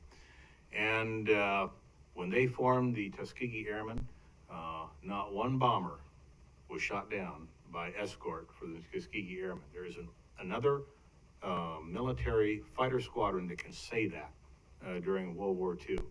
These guys were phenomenal. And what was interesting is that a lot of the rest of the military didn't even know they existed. And the reason they found out they existed is that there was a crippled bomber, B-17, that was trying to find some place to land. They saw a landing patch, a strip down. They put the aircraft down successfully, and they saw red tails, which is the mark of the Tuskegee Airmen, and they knew that they were safe. What they didn't know is that the entire base there was fully supported and staffed by African Americans. They found out about that when they got out of the airplane, and it was one of these sort of things. Well, as history went on, Bomber Command, Bomber Crews, they started demanding that they be escorted by the Tuskegee Airmen. I think that's absolutely phenomenal. So with that, I have a short clip from General Mcgee I'd like to share with you, and then I'll stand for any questions you might have for operations. Stacy, if you would show that, please. I'm Charles Edward Mcgee, Air Force retired, and originally I was born in Cleveland, Ohio in 1919. Tuskegee Airmen are black pilots, mechanics, and support people who, when our country declared war against Hitler, came forward and dispelled the biases and generalizations that because of the color of our skin, we couldn't support our country in a technical area. Our task was to keep the air clear of German fighters that were destroying many of our bombers. You know, we thought we had enough guns on the B-17s and B-24s to protect them. That wasn't so, and that's why the escort work began. We also destroyed a lot of Germany's war-making potential on the ground. The Pittsburgh Courier came out and said, no, this is a double victory activity for black Americans, fighting against Hitler in Europe and also fighting against racism here at home. One thing personally, folks say, well, how did you face that? I said, well, I grew up learning that, you treat others like you want to be treated. So important. And then realizing that the value lessons that sustained us are just as important for the young people today and what they face for America's future and preserving the freedoms we claim we all so much enjoy. Don't let the circumstances be an excuse for not achieving. We could have very easily, they don't like me, they don't want me, and gone off in the corner with our head bowed. That's not the American way. So, Commissioners, the Tuskegee Airmen, General McGee, heroes. Who says one person can't make a difference? Madam President, I stand for any questions you might Absolutely. have. Thank you very much for sharing that with us. Appreciate that very much. And congratulations to all our award winners, too. We're very proud of everybody. Any questions for Director Wong? Or I did want to just add one thing to our updates this evening. Starting next month, we're going to start rotating our meeting times. We're going to have day, night, day, night. So we're going to give that a shot. That was brought up that perhaps that would afford others a little bit more opportunity to attend. And so we're going to give that a shot, and we're calling it our pilot program. So that will start effective next week. So.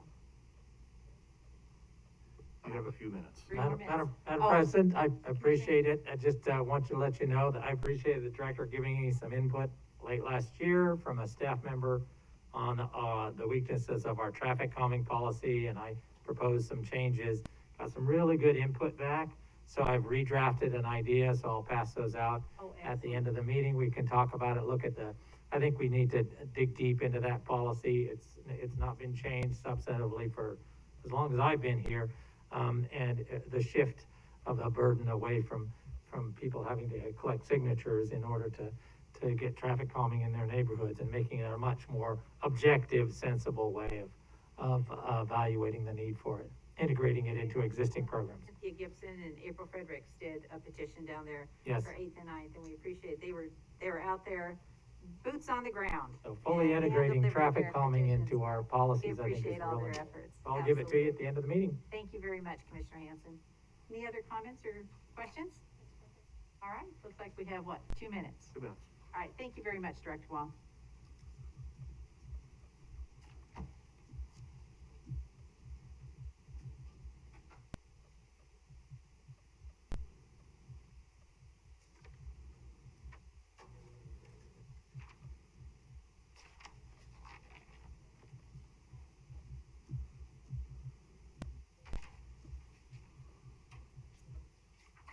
Jim.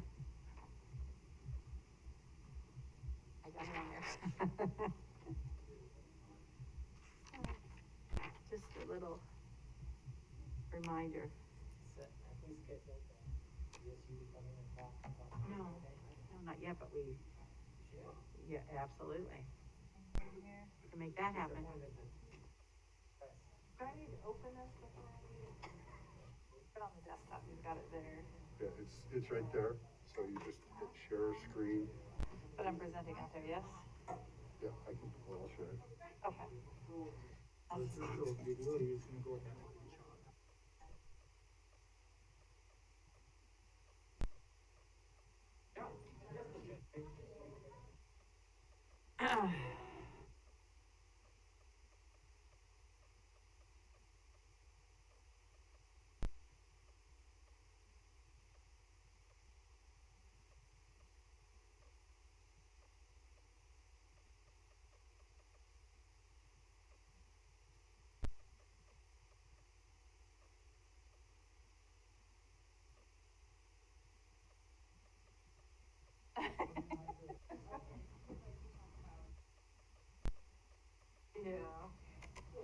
Madam President, it is now 6 o'clock. All right, welcome everyone to the ACHD January 26th Commission meeting. If you would please join us in the Pledge of Allegiance. I pledge allegiance to the flag of the United States of America and to the republic for which it stands, one nation, under God, indivisible, with liberty and justice for all. Thank you. Our first item of business is to adopt our agenda. Is there a motion? So moved. Second? All right, we have a motion. All in favor, please signify by saying aye. Aye. Consent agenda.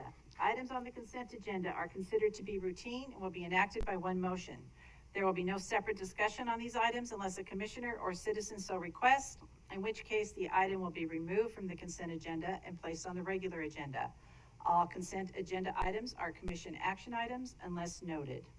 Do we have a motion? Commissioner McKinney. I move that we approve the consent agenda except for item number 4 and move item number 4 to the regular agenda. Second? All right. We have Madam a Chairman, motion. could we perhaps make item number 4 item number 1 on the regular agenda? You know, I thought of that. We've got, depending on how long, we've got people here that are here specifically to address the first item with our public hearing. So I think we'll just go ahead and stick to that since Okay. that's all we have. But thank you very much for the thought. All in favor? Aye. Aye. Motion passes. All right. Ms. Inselman, Welcome. we're welcome back. We've been thinking of you.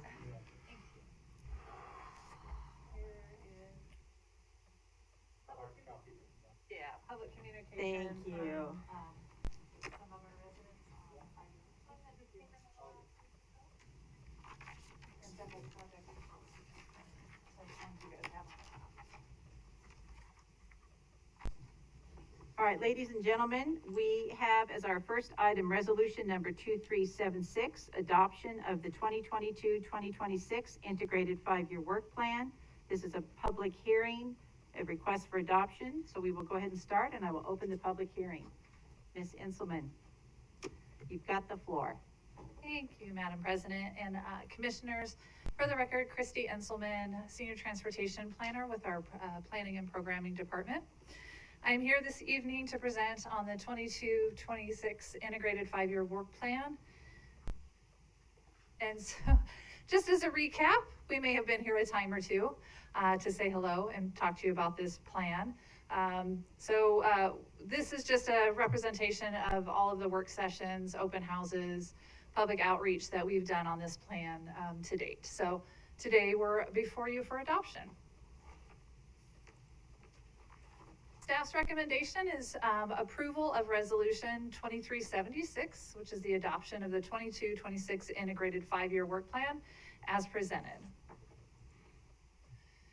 So just a quick reminder on what kind of goes into the plan and some of those background documents that are instrumental in helping inform how this is developed.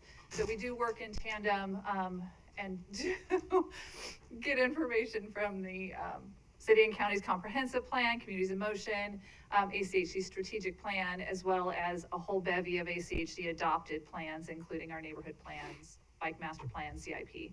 Those all filter down into the integrated 5-year work plan and help inform those decisions. The purpose of the integrated 5-year work plan is multifaceted. It implements ACHD's long-range plans, the Bike Master Plan, CIPs that we talked about. It sets forth a 5-year integrated program of projects. The integration is transparent and it outlines all of our planned activities. And it is also done in coordination internally with our staff as well as all of our partner agencies. Here's just a list of the work sessions where we came and spent some time with you this year through the development of this plan, beginning back in January of last year and through today. Again, just a quick overview of the public and partner agency outreach that we did this year. We have our 6 cities, the 3 school districts, Boise State University, and we added Valley Regional Transit, so VRT, to our partner agencies this year. We also had 2 public open houses Obviously, with the pandemic, most of those were virtual. We weren't able to do in person really, except for a portion of one. We also reached out to our advisory committees, so our CICAC, our ADA Advisory Committee, our Pedestrian Advisory Committee, Bicycle, and our commercial developers. We also released multiple drafts and had 3 different times where the public could comment, provide feedback, and provide project suggestions. And then we released the final draft on January 10th. So the plan contains many elements. Our vision, priorities, and strategic plan. We continue to update this plan every year and try to make sure we are providing the most up-to-date and best information for the public when they're reviewing this. We did provide new and improved project lists, and we still did those by neighborhood planning area. We found that that was very helpful for the public, and they appreciated having those grouped together rather than every roadway in one big long list. Then this year we also incorporated the use of the icons to clearly define within each project what is being done. So are we doing sidewalk and pedestrian improvements? Are we, working on vehicular capacity? So we wanted to represent that graphically. So that's what our update looks like. In conclusion, staff is just recommending approval of Resolution 2376, adoption of the integrated 5-year work plan for the 22-26 timeframe. And I will stand for any questions. All right, thank you very much. Commissioners, any questions for Christy? Just thank you. I have a thank you for making it easy for me to understand. We try. Madam President, Commissioner I Hanson. just also want to just express a tremendous thanks. I think this is the best process and most in-depth and the best plan that we've seen developed in the 12 years that I've been here. I particularly appreciated the back and forth that we had the opportunity to do this last fall. The neighborhood planning area approach just makes so much more sense. There's a reason why we're getting so much more input is because so many more people can understand and feel they can access it. We can still tweak it, and I know, the first day for the next plan input is tomorrow, right? So I just really appreciate the whole long process and the patience with which these constantly moving targets within the budget that we have. Thank you. Absolutely. Any other comments or questions for Christy? No, I just echo it. Thank you very much for your patience. It was an unusual year. We had several work sessions. I think you counted them out for us. I think there were 14. And, a little confusion at first, but it got all of us more involved in the process. And certainly, we got a lot of feedback from all our constituents. And so thank you for walking us through. And I think I've said it before, I certainly learned more. You think everything that goes into everything that we do, but there's always something that you can learn that you didn't know before. So you and Justin were quite patient and did a lot of work for us, so we appreciate that. Thank you, Madam President. Okay, so with that, we will just go ahead and see. And I have a couple questions just on some other things, but we can do that at the end after the people that are here to comment. The first one we have here is Mary Beth Nutty. Thank you, Christy. Welcome, Mary Beth. Can you state your name and address for us? Is this okay? Okay. My name is Mary Beth Nutting. My address is 5390 North Northwall Avenue.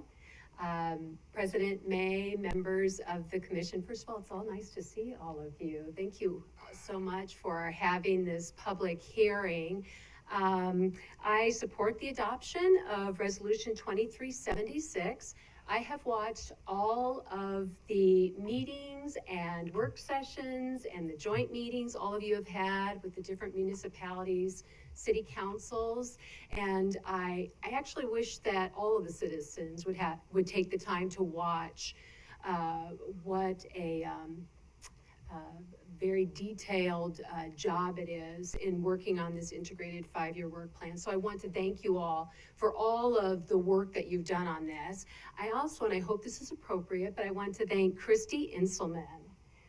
What an arduous task to be working with everybody. So thank you, Christy, for that. I also want She to. always is smiling.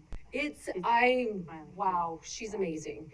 I also want to express my thanks for including the advisory committees in giving our recommendations for different projects, and also my appreciation for working with VRT. I think that's really important that people are able to navigate those first and last miles to get to their bus stops. What else did I want to say about? Oh yes, I'm thankful for a lot of the projects that are on there. Of course, I would love to see a lot more on there, but having watched all of the budget meetings also, I know that there are budget constraints and that we can't have everything on there. But the one project that I want to express thanks for is the project in Northwest Boise, so President May's district. It is the enhanced pedestrian crossing on Castle Drive by Cynthia Mann Elementary School. I've lived in that area for 26 years. That's where my children went to school. I live north of Castle, just a block, and my kids would have to walk across the crosswalk to get to Cynthia Mann Elementary School. And it was a rite of passage when the kids got to 6th grade that they could do the crosswalk, cross people. And when my children came home with the permission slip to do that really cool task that 6th graders do at Cynthia Mann School, I said, absolutely not. Because even 26 years ago, I recognized what a hazardous crosswalk that is, because it is at the bottom of a hill. There's Hill Road, and then Hill turns into Castle, and people build up speed. So 26 years ago, I recognized then how awful it was. And you know, I wish now that I wish I would have known then what I know now, as far as just going to the school and talking to them about how unsafe everything is, and talking to other parents about how unsafe it is. I wish I had known to come to the district to talk to them about it. So I'm very thankful for that, and for the other project that ties into that, and that is Hill Road, building a sidewalk there when Castle turns into Hill. A lot of the school kids come from Outlook and take that sidewalk. Thankful for that.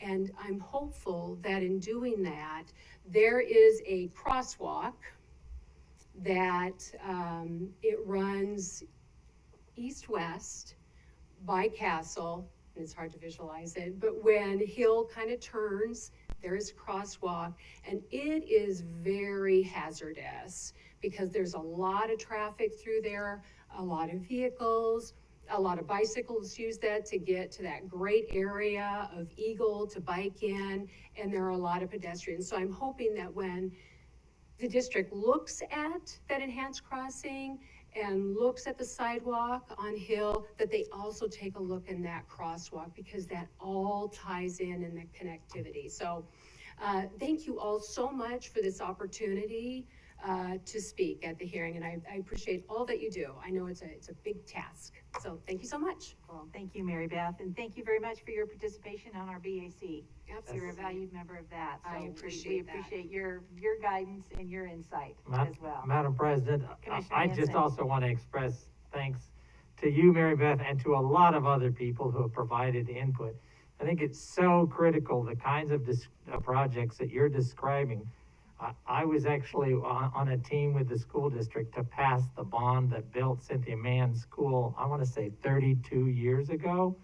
And it wasn't required to have these kind of safety features back then, or it just wasn't considered or built or whatever. And Hill Road, of course, is even older.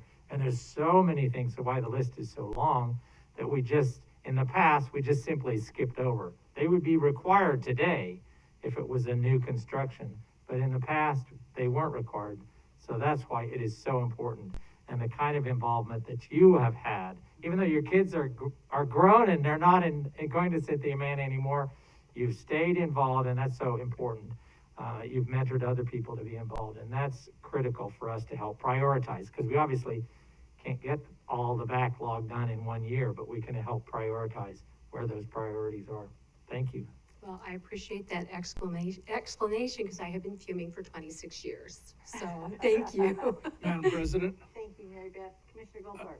Mary Beth, you just caused my memory to go into overdrive, but it has to do with something a little different. It's been really humbling for me to have experienced over the last 7+ years comments from my constituents. By far and away, many times over, the thanks that I have experienced have been mostly for facilities such as enhanced pedestrian crossings. People just seem to think it's a little more important that you kept their kids safe than just about anything else. And you just reminded me of that. Absolutely. Well, thank you so much. Thank you, Mary Beth. All right, next, Cynthia Gibson. Welcome, Cynthia. I'm used to seeing you up on a screen. Isn't this nice? I love this. It's nice to see all of you.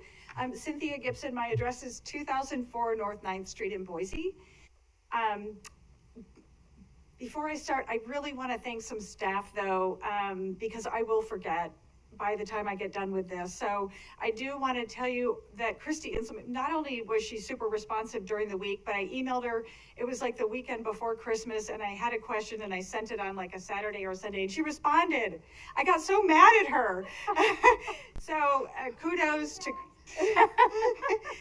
I'm just always helpful and smiling. Thank you so much for that. And you know, all of your staff. I mean, I'm going to talk about a couple specific projects, but you know, Tom Laws and Ryan Head and John Wasson. I mean, I've worked with some great people on this particular project, so I'm appreciative of that. Thank you. And thank you for recognizing them. Yeah, you're welcome. Okay. Madam President and members of the commission, it's nice to see you tonight.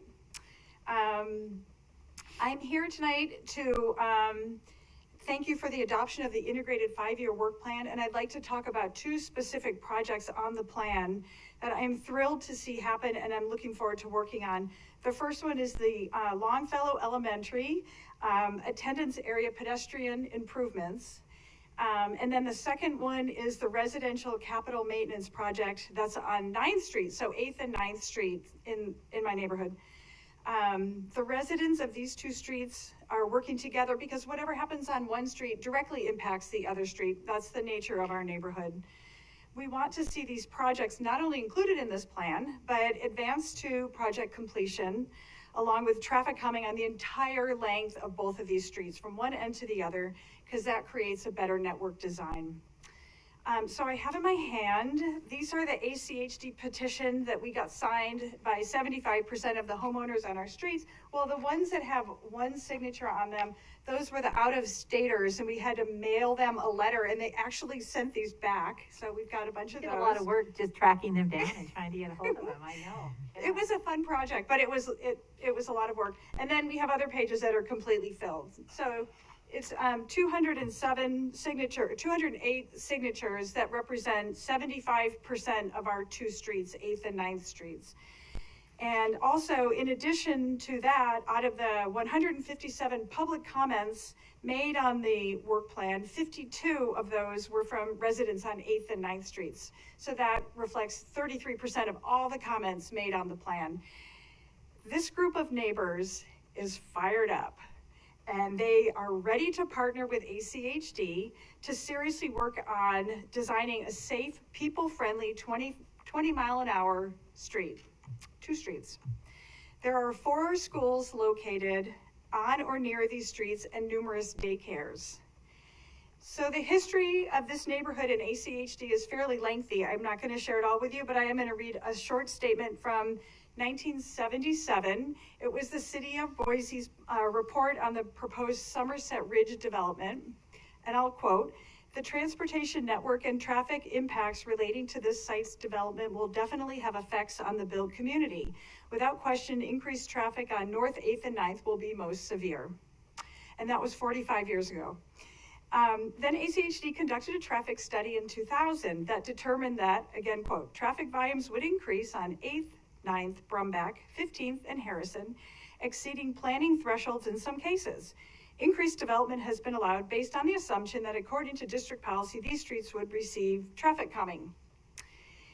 So I know none of you sat on this commission 22 years ago, but it's time to get to work. And I have great confidence in all of you and the ACHD staff to work with us to create effective traffic calming on our streets. As Ada County grows, we know today's conditions will only continue to worsen. So thank you for your consideration and the adoption of the work plan's 8th and 9th Street projects. We do look forward to partnering with ACHD project managers and staff. Our goal as a neighborhood is to develop a true neighborhood low-stress network, and these 2 streets are key components of that as we move forward. I'm happy to stand for any questions or comments. Thank you very much, Cynthia. Commissioners, any comments or questions for Cynthia? Madam President, just want to say thank you. Thank you. Thank you for your tireless work and speaking with my own neighborhood associations in my district. Being able to do a petition and fill it out that way would be nearly impossible. And so, I mean, I can just imagine how much work it was, and just thank you for caring so much about your 2 streets in your neighborhood. Thanks, Commissioner. Absolutely, absolutely. Commissioner Goldberg. I'll do a big ditto on that one. I see no problem requiring some hard work for hard things, especially when you can put finish nailing the lid on the coffin, so to speak, and make us do what we say we'll do. I've got a project that I'm working on right now that'll take close to 20,000 signatures, and but I've got a whole year to do it, and so I can appreciate that, and it's worthwhile. Thank you. Yeah, she's amazing. I was a fan right from the beginning. I think that one of my first That's right. projects, I was on the corner with you. That's right. Counting. It seems like a long time ago, doesn't it? It seems like forever ago. It does. But yeah, I echo all those comments. Thank you so much for your tireless efforts. It really makes a difference to you and your team. Great. Any other comments or questions for Cynthia? All right. Thank you very much. Thank you. Stacy, do we have? Yes, we do. We have Nicole Baird Spencer from the City of Eagle. All right. Nicole Baird. Good evening, There Commissioner. she is. Welcome. I'm here, kind of, sort of. I just wanted to express the City of Eagle's thanks, President May and Commissioners. It's a tough year, and it was a challenging year. In my 19 years with the City of Eagle, this was a unique process with ACHD to get to establishing the 5-year work program. So we recognize that, and we recognize that compromise was key to bringing this plan forward within the budget that was established by the Commission. The City of Eagle just wants to thank the Commission for their consideration and prioritization of the ped bike crossing that will be constructed this next year at Eagle and Ranch Drive. Again, another school-related crossing that was so important to our youngest residents of our city. The prioritization of filling the ped bike gaps on Flooding Feather Road and really starting to look at complete networks, not just pieces and parts, but how do we build a network throughout the city that provides east-west connectivity and allows for multimodal connections. And then finally, for your work with us on the downtown mobility improvements, specifically known as Eagle and State or Aiken and the Aiken Street extension. While we recognize those projects aren't going to move forward necessarily in the timeline we completely agreed to, we are encouraged that they're staying on the forefront of the planning at ACHD and the importance they have to the City of Eagle and our downtown. While it's been a daunting year, we are appreciative of all your work. We are encouraged by the plan moving forward, and the process has resulted in building better relationships between your staff and ours, increased communication, and we hope to continue that between our elected officials as well. So if you have any questions for us, that's all. We just wanted to say thank you and that please move forward through our adoption. Nicole, thank you very much for being here tonight. Appreciate all your kind words and looking forward to our joint meeting coming up. We're going to get that scheduled here for this next month. So we look forward to that and continuing those quarterly meetings going forward. So thank you and for all the work you do. Commissioners, any questions for Nicole? All right. Thank you, Nicole. Thank you.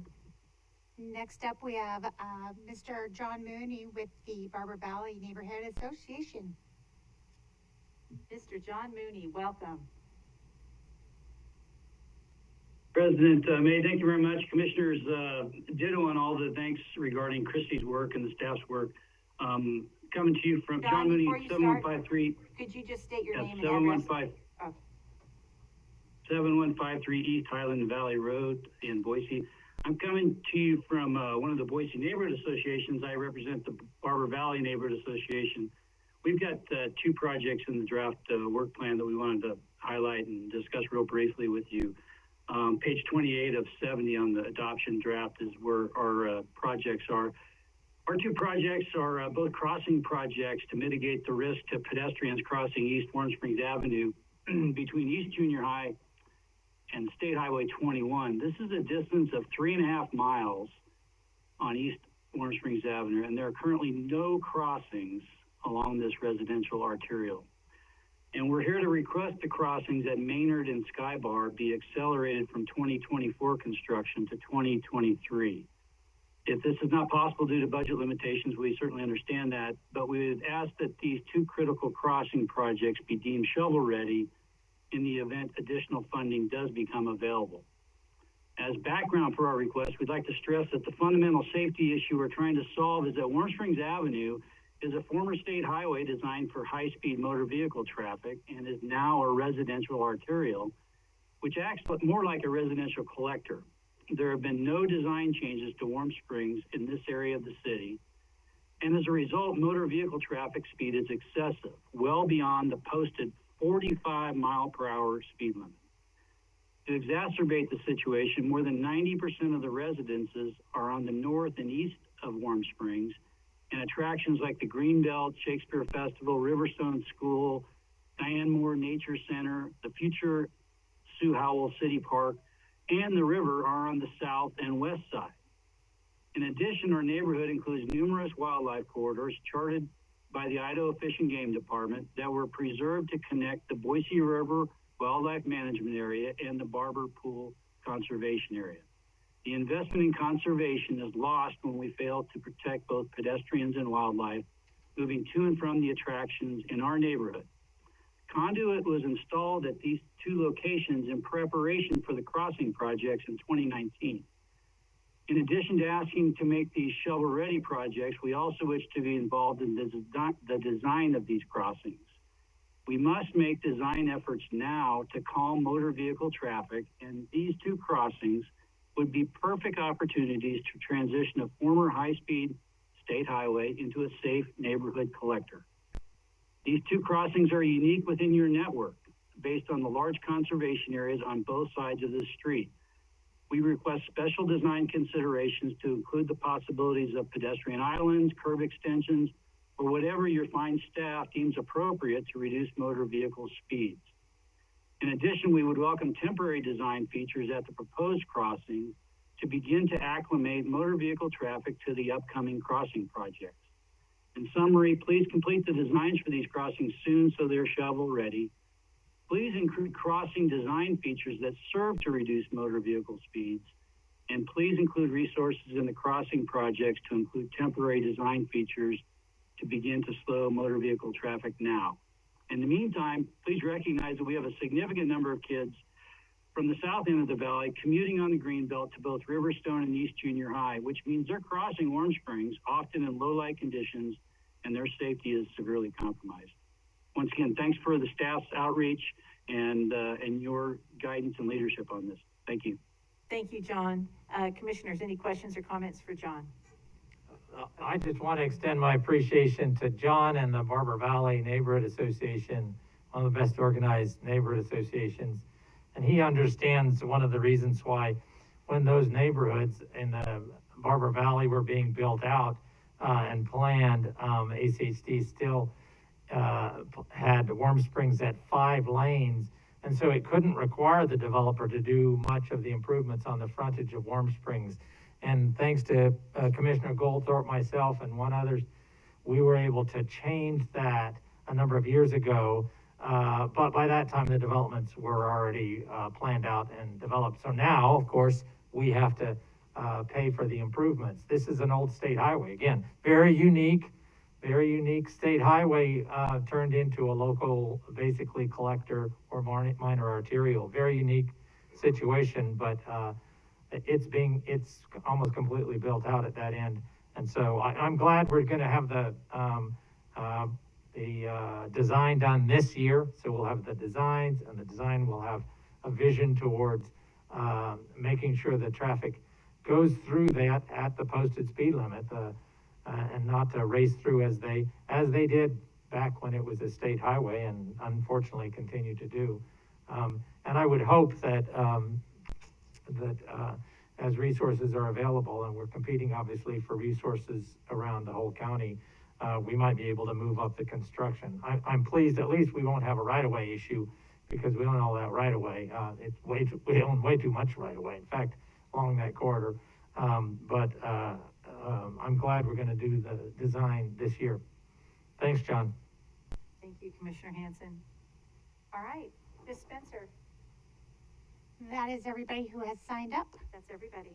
All right. Oh, Commissioner Pickering, sorry. But Stacy, I think Kimber meant, That was for public comment? yes, yes. That's for later after this, not for the integrated. Oh, revenue sorry, plan? no, that's, she meant, yeah, Okay, for this, it looks okay. like Kay is Kay, waving her yes. hand. Hey, Hummel. I just saw her, I just lost her. There she is. Oh, I think you're still muted. We can't hear you. Hello, this is Kay Hummel. There, we can hear you. If you could just state your name and your address again for us. Welcome, Kay. Thank you very much. I am Kay Hummel, 420 East Crestline Drive. I'm the president of the Boise Heights Neighborhood Association this year. I really want to thank the commission, and particularly Christy Inselman, for the hard work in bringing this together in the many months.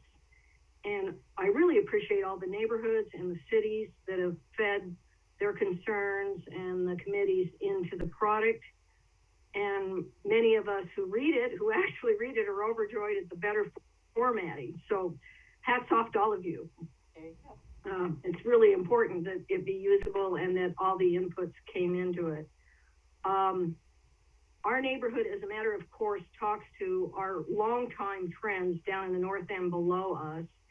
And we very much support the 9th Street projects that are going on for traffic calming, and the Longfellow School calming projects and bulb outs and that are now in this draft.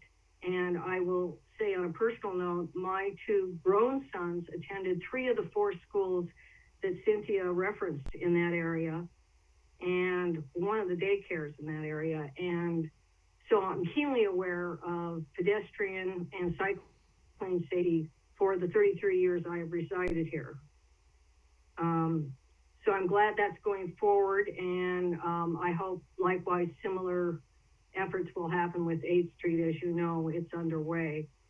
As to your resolution tonight, number 2376 for the 5-year integrated work plan, we, as I said, are impressed with all the work that's gone into it, but we would request our neighborhood, as we have requested for 5 years, that it be amended to include the missing sidewalk on Lower Boise Hills Drive, where it meets 7th Street between Mesa Grande Lane, which is one of the entrances to Somerset Village, and then North 7th and Brumback. There is a blind corner there. There is only a sidewalk on one side, and the other side is a part that never got built due to the old infrastructure dating back about 90 years, and where original Somerset Ridge's sidewalk ended at the terminus of their property boundary. If the first slide could come up, I provided 4 images to IT through Christy. I'd like to see those and show them to you. She's going to be Or I bringing can them up share here my just a screen. second, okay? Thank you.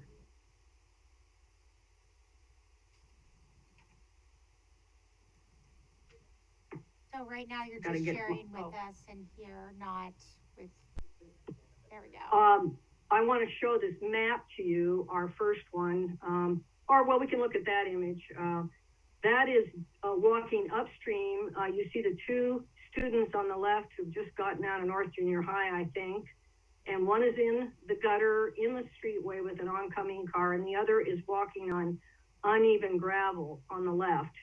This is as you depart 7th Street as Brumback Street becomes Boise Hills on that curve. Next slide, please.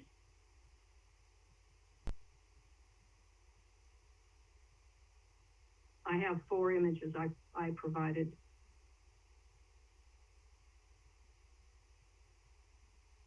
I'll take whatever order you bring them up. We have a map, it's one of them. There we go. Next one, Jay. Okay, well, this is the same section. This is if you were just around the corner from where you saw the 2 young women walking. This is a very typical scene in this non-sidewalk stretch where cyclists, big and little, have to descend. There is a painted bike lane in there that was put in late 2016. Didn't exist for my children when they rode to Longfellow and north of Boise, but it exists now, but it's always obstructed by things like those trash cans, but more important, and then it forces the cyclists out into the lane of traffic, and we have the problem that Mr. Mooney just referred to of excessive speeding down this Boise Hills Drive, because people always seem to be in a hurry, so it's quite a scary thing, and that is the stretch we would like to see built out all the way to 7th Street. Next image, please. There is the map. If you can zoom it larger, I'll show you exactly where it is on the map, maybe a little larger. It is one of the symbols marked A. Let's see, that's Somerset Ridge. We'll need to go to the left. There we go, where the 3 colored neighborhoods come together, yellow, purple, and if you raise it up, you'll see a green neighborhood below. You can slide that the other way. There you go. So you see the A there in the purple section? That designates where this sidewalk section would be on Lower Boise Hills. The colors for reference are 3 neighborhoods coming together by registered neighborhood boundaries. The hot pink is the north end, the yellow is Somerset NA, and the green is Boise Heights NA, and we've been around a long time, since the late 70s, formally with the city since 1994. So that's just to orient you where this roughly 300 meters to 400 meters of sidewalk needs to go opposite the one on the right side. And my final image will illustrate what happens if you could move to the final image, please, which is this is actually a 1.5 second video, but it's what happens. She has left this runner and her dog were descending from the left on the old sidewalk that ends just off screen on the left, and coming to the right side, because there is no sidewalk if she stays on the old one, and she'll be forced into the gutter. So she's jaywalking in effect, with traffic coming and going over to the older sidewalk, to the other sidewalk on the right or uphill section of Boise Hills Drive. This is pretty common. This video was shot roughly 9 weeks ago when we still had autumn, but it should have been winter. So those are the images, and that locates for you this project that has, we would love to see built and see you amend the IWP tonight to include it. I will point out for you 2 facts about our request. Whereas the 9th Street bulb outs for Longfellow or other calming things are going on, this is simply a pure public safety project because of the high volume of walkers, automobile traffic, and cyclists using this corridor. I have told you in the past that it serves roughly 500 residences combined between Ridge 2, Somerset, traditional Somerset Ridge, Upper Somerset Ridge known as the Heights, the Village, the Somerset condos and apartments, and Boise Heights. We have 500 to 600 residences all told there, with a lot of traffic. I took a recent survey just in the last 10 days to update what is happening. The future trips added to the already large traffic flows There are 2 new houses in Upper Somerset Heights now occupied in the last 3 months with their attendant 10 to 12 trips per day generation. 5 more new homes are under construction in Somerset Heights, and there is 1 new home underway in Boise Heights. So that's a total of 8 additional homes, soon to produce even more traffic. So I would comment that we allowed our sons to ride their bikes to school. I'm not so sure I would do it now and allow them to ride unless I was with them, as that father was with his son in one of our images. So this project was highly rated for the last 2 years by Boise City in its priority list. It was in its top 25. And at one point during this IWP process, it was going to be included, and then the budget overall for the year had to be revised, and this project was dropped out. Because of our high concern, and I think you've received a number of emails from people in the area for this missing sidewalk that we've been requesting since August of 2016, because of the higher and higher needs and the more frequent dangers on this blind corner and stretch, we would love to see you get it into the process with planning to start and then right away acquisition if that needs to happen. And any variance you can find in the budget this year to allow you to amend tonight the resolution number 2376, we would sincerely appreciate that. Thank you, and I will stand for questions. Thank you, Kay. Commissioners, any questions for Kay? Commissioner Hanson? My only question is, I haven't looked closely, so this isn't on the list at all for even future, design in future, or is it? It doesn't have a design year? Update us. Yeah. Madam President, members of the commission, thanks.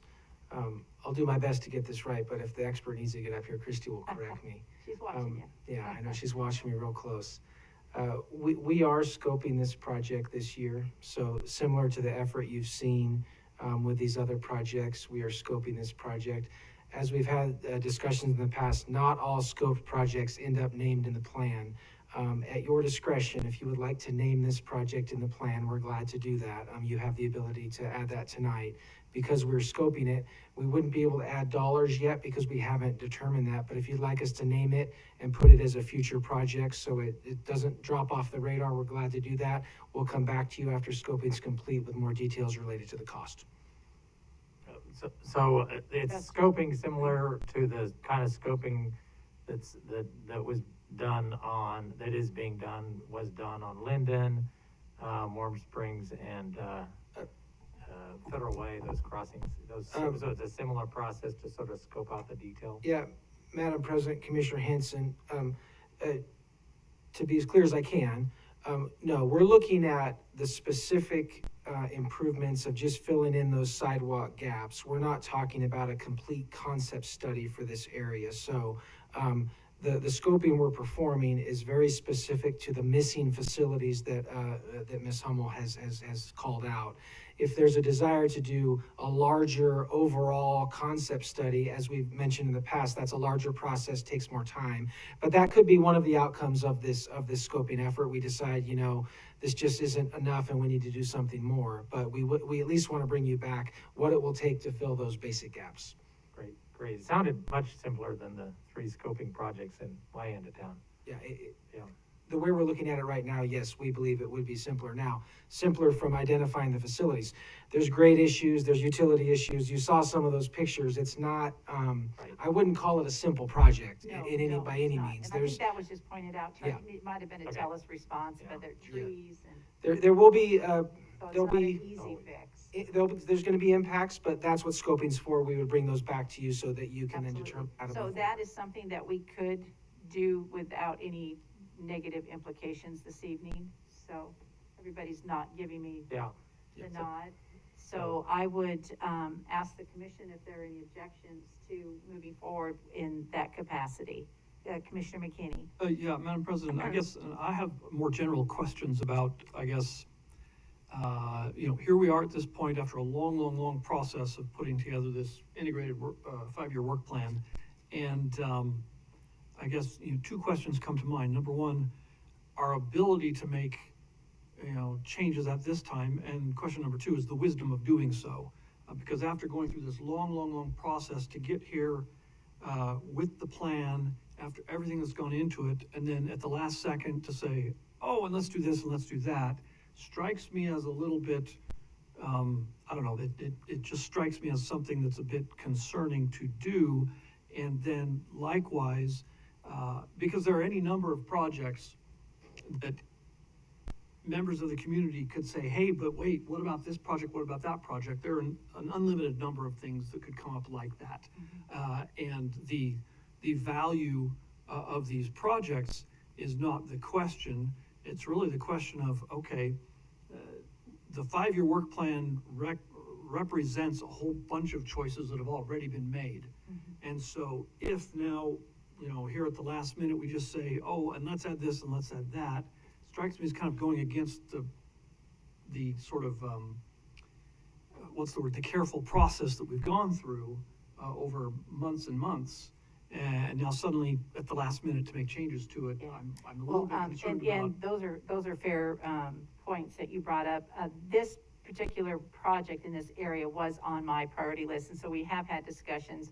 I did a walk around, and I think when we came back during our process, Christy, I believe, or Justin did indicate that they were looking at the area. So it's not a total pop-up. It's not, it has been something that we've discussed. So, but Okay. I understand and those are valid points. Right, and there's probably, 20 or 30 or 40 projects that would fall into that same category, things that we discussed and ultimately aren't there. So that's my concern. And maybe from the legal standpoint, Steve has some comments for us. Welcome. Madam President, Commissioner Steve Price, General Counsel for the record.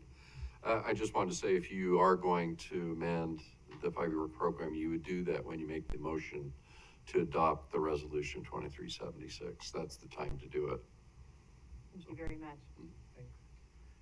But maybe Justin can talk to us about the wisdom of doing so. Ms. Spencer, you've got your arm up. Oh, I just want to make sure I have it. Oh, okay. Mr. Lucas. Thank you, Madam If you could President. just kind of talk about the timeline and the input, because I believe one of you, and correct me if I'm wrong, we talked about the scoping that maybe was going to be already taking place, and so if we could bring everybody up to speed on that. Sure, Madam President, members of the commission, thank you. Just specifically speaking to this project, as it was mentioned, this project, it's not coming out of nowhere. It was in previous drafts, and we've had previous discussions. For budgetary purposes, as you know, we had a lot of discussions about this year. Some projects moved in, some projects moved out. 14. And so we, that being said, there are projects, some of those which, were not named specifically this year, that we did move into scoping, which is one of those processes we have to get more information about the project, come up with a cost estimate to determine a path forward. So certainly, this is one of those types of projects, and is on that timeline. Commissioner McKinney, to speak directly to your question, staff brings forward to you tonight a recommendation for approval of the plan as written. That is our formal recommendation. Based on many of the reasons that you described, Commissioner McKinney, there's been a lot of work that's gone into this. We bring it forward for a formal recommendation. And that would be how I would answer that. That being said, the commission gets to make the final decision on how to move forward with any document that staff brings forward. And as I stated tonight, if you were to add this project at the commission's direction, I would ask that you add it as a future project with no specific dollars allocated, because I don't know what those are right now. And so that would be a staff's request if the commission chose to go in that direction.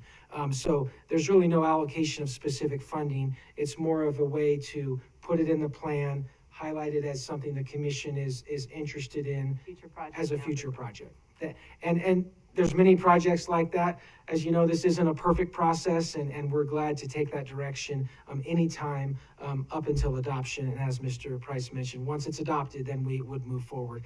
But as you know, we then start working on the next plan, and we have a lot of further conversations. So I hope that helps. As always, Justin, it certainly does.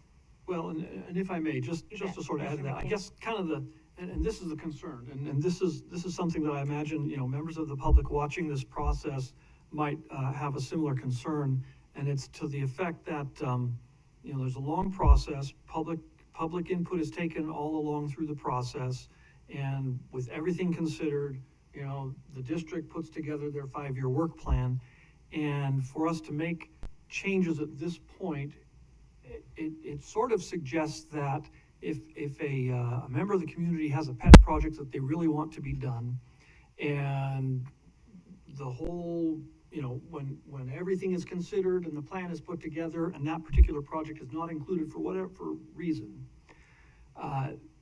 doing it this way suggests that then, well, if your pet project doesn't get included, just show up on the night of adoption of the plan and say, oh, this is a really important project, and you can get it included.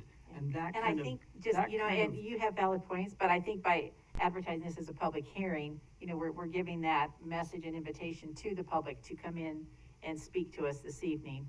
But I do understand, and I do think you have valid points, but that's why they're here, to provide some input. And I think we have maybe added things. But we have been taking public input all along. Pardon me? We've been taking public input all along. True, on the 5-year plan. and they've provided it, so, right. Right, so in any case, I think it I don't know, it just strikes me as not the wisest course to take. Okay, thank you very much. Madam President and Justin, I really appreciate the way in which you've approached the plan, and you understand, because I've been asking for a couple of streets out in southeast Boise. Burgeson's one of them, Nez Perce is another, for years and years, and I knew they were in the future, and so with patience and some say with a little dogged determination, they are now in there, and I can see them listed. So I do appreciate that the notion of having something listed as future doesn't designate it for a specific design or construction year, but what it does is it reinforces to the neighborhood that it's there, and as we allocate resources each budget year, it might move up as other priorities get taken care of a little quicker, but at least it's on the list. So I don't have any heartburn at all about designating this for future, because I know this is a 5-year plan, and for this, that means the future could be as far out as 2026, but at least having it designated, which I know now that some of the neighbors that have been advocating for some of these streets for years are like, yay, it's finally on the list for a design year, and then we can anticipate what the cost of budgeting the design would be. Madam President. Thank you. Thank you, Commissioner Hanson. Commissioner Pickering. Do you mind if we move to the next for a person that wants to testify, and we can kind of discuss this at the end when all the testimony is done? That's a good idea. Yeah, I have no objection to that. Commissioner Goldberg? Nope. All right, we do have one last person to testify on this item. Kimber is going to be for public communications, but Jonathan Melby.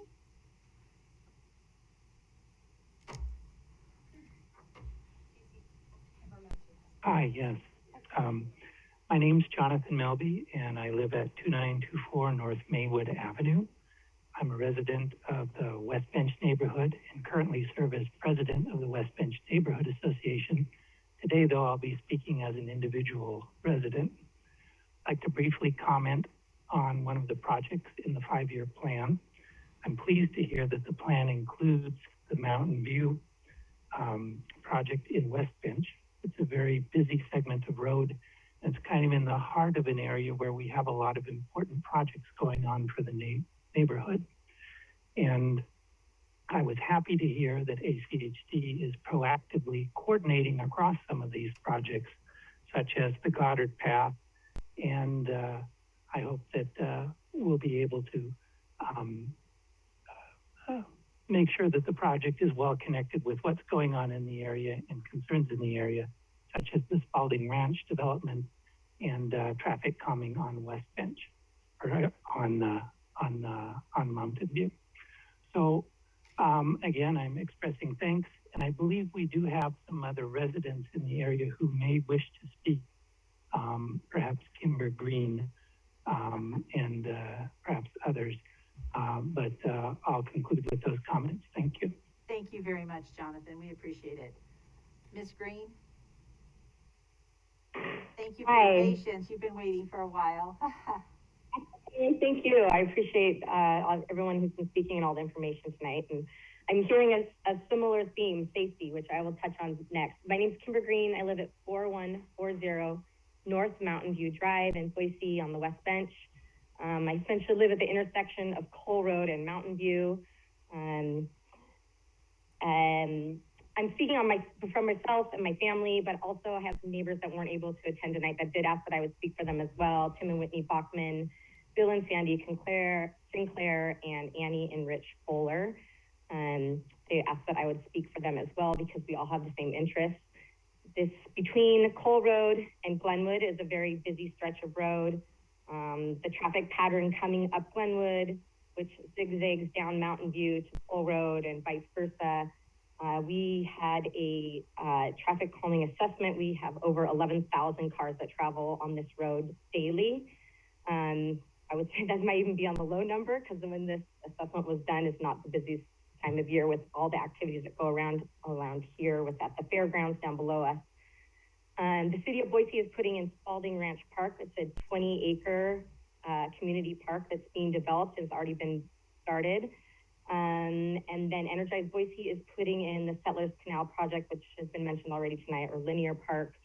The access from the West Bench to those parks along Mountain View is extremely dangerous. We have accidents, I would say monthly, in front of our home on the street, turning from Cole Road onto Mountain View, and accidents as well at the Glenwood Mountain View intersection. So I'm really happy to see that this project has been scoped to improve those intersections for the safety at both of them, but also access to get to these new parks that are being developed in the next couple of years. I believe they will be completed, and they're definitely underway at Spalding Ranch. I have 9-year-old twins. We are in the zone for West Mountain View Park, Mountain View Elementary. Sorry, we are within 5.5 miles of the school. However, because of the intersection at Cole Road, our children would be bused to that school because of that intersection is so dangerous. Any children who live on the other side of Cole Road are bused to the school. So, I mean, that just goes to show, I think, just the safety hazard getting from this part of town to there and around. So I'm happy to see the project has been scoped, and I look forward to seeing the next steps and for it to actually come to fruition. And I'm happy to answer any questions as well. Thank you very much. We appreciate your comments. Commissioners, any questions? Madam President, I just wanted to thank Jonathan and Kimber for sticking through this long evening and testifying. It's not very often that I've got folks from my district that testify on things like this and are so involved. And to everybody that's testified tonight, it's not easy. It can be really intimidating. And I just want to thank all of you for caring so much about your communities and wanting us to help make it safer for all of you. And just want to send my tremendous thanks for sticking your neck out there and testifying today. Well said. Thank you. And we do have one more sign up, Mr. Don Estes? Essig. Hello, can you hear me? Yes. We can hear Sorry, you. I'm not quite I'm sure. not a savvy Where Zoom you are? user. There we go. Here you are. I can see me. I think maybe you can see me. We can see you now. I'm just here to echo Could you the just state your concerns name and address, comments please, of- sir, before you start? Oh, yes. This Thank is you. Don Essig. I live at 615 East Crestline Drive in Boise Heights neighborhood, and I am on the Neighborhood Association Board, so I'm speaking on behalf of our neighborhood. And I'm just here to echo the comments that Kay made, Kay Hummel, earlier this evening. We've been missing a sidewalk there ever since I've lived in the neighborhood, which has been 27 years, so this is long overdue. I understand this is a planning process and you're all about sorting out priorities, and we didn't quite make the cut, although we were in earlier this year. But this is a public hearing, and I'm here to ask you to at least consider adding mention of this missing sidewalk into the 5-year plan, and at least get us on the radar screen.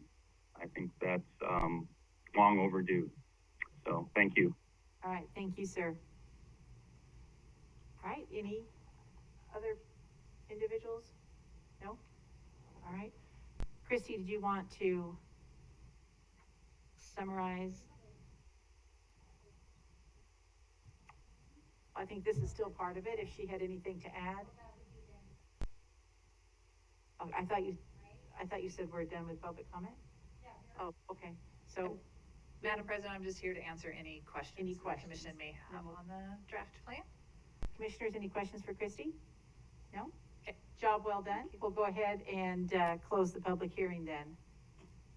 All right, commissioners, this item before you, are there any other comments? You had asked to defer the discussion about Boise Heights. You had something to add? Not anything terribly to add. I just think I echo Commissioner Hanson and President May's thoughts. And I understand where you're coming from, Commissioner McKinney, wholeheartedly. You know, we've had a long process, one of the potentially the longest ever. Okay, so that's great. I think we're in the running, aren't we? Which, yeah, so, I mean, as you can tell, Christy, many kudos to you and Justin for your patience and all of that. So, I mean, I have no objection to how, you know, Justin phrased it, you know, adding it as a future plan, because I had several projects that were listed in my district as scoping and were planned out for future that had no specific budget recommendations. So if that's just a little tweak we can make to recognize the priorities of you, Commissioner May, and your district, and that's fine with me. Any other, Commissioner Goldthorpe? I would probably echo more than anything else. So what Alexis just said, I fully understand the lack of absolute urgency that putting that particular item into the 5-year work plan for scoping only for that abbreviated project is just, all it's doing is what Justin said, is putting it on our radar, and will be up to the commissioner in the neighborhood to advance that any further. And I know that we've probably got 50 similar projects that we could have dumped on there tonight, which none of us would ever think of doing because number one, we're not being asked to, and number two, we know the process well enough to know we can get it shepherded on anyway. Right. And I think you hit on it. No one else has asked if we would consider doing that. And then having the expanded explanation from Justin and Christy with no dollar amount there, it just merely puts it on the radar for a future project. Madam President, Commissioner Goldthorpe? I'll give you one quick, very recent example that Christy will remember very well about something that's on the 5-year work plan as future all the way across the board. And that was when we had there was a recent meeting in Meridian considering a development below my house where they insisted that what the 5-year work plan said was that it was going to be built in 3 years. It says future all the way across the board. So I'm so glad that that is there. Yeah. Thanks. I think that speaks to what Commissioner Hanson referred to. So we have that question before us, and I just had a quick question. I think I mentioned to you before we go to making a motion, Christy, you this project was one that I was just going to ask you because you had made that comment that day to just see where it was on the timeline. So thank you for answering that. The 8th and 9th, we've addressed that. Boise Hills.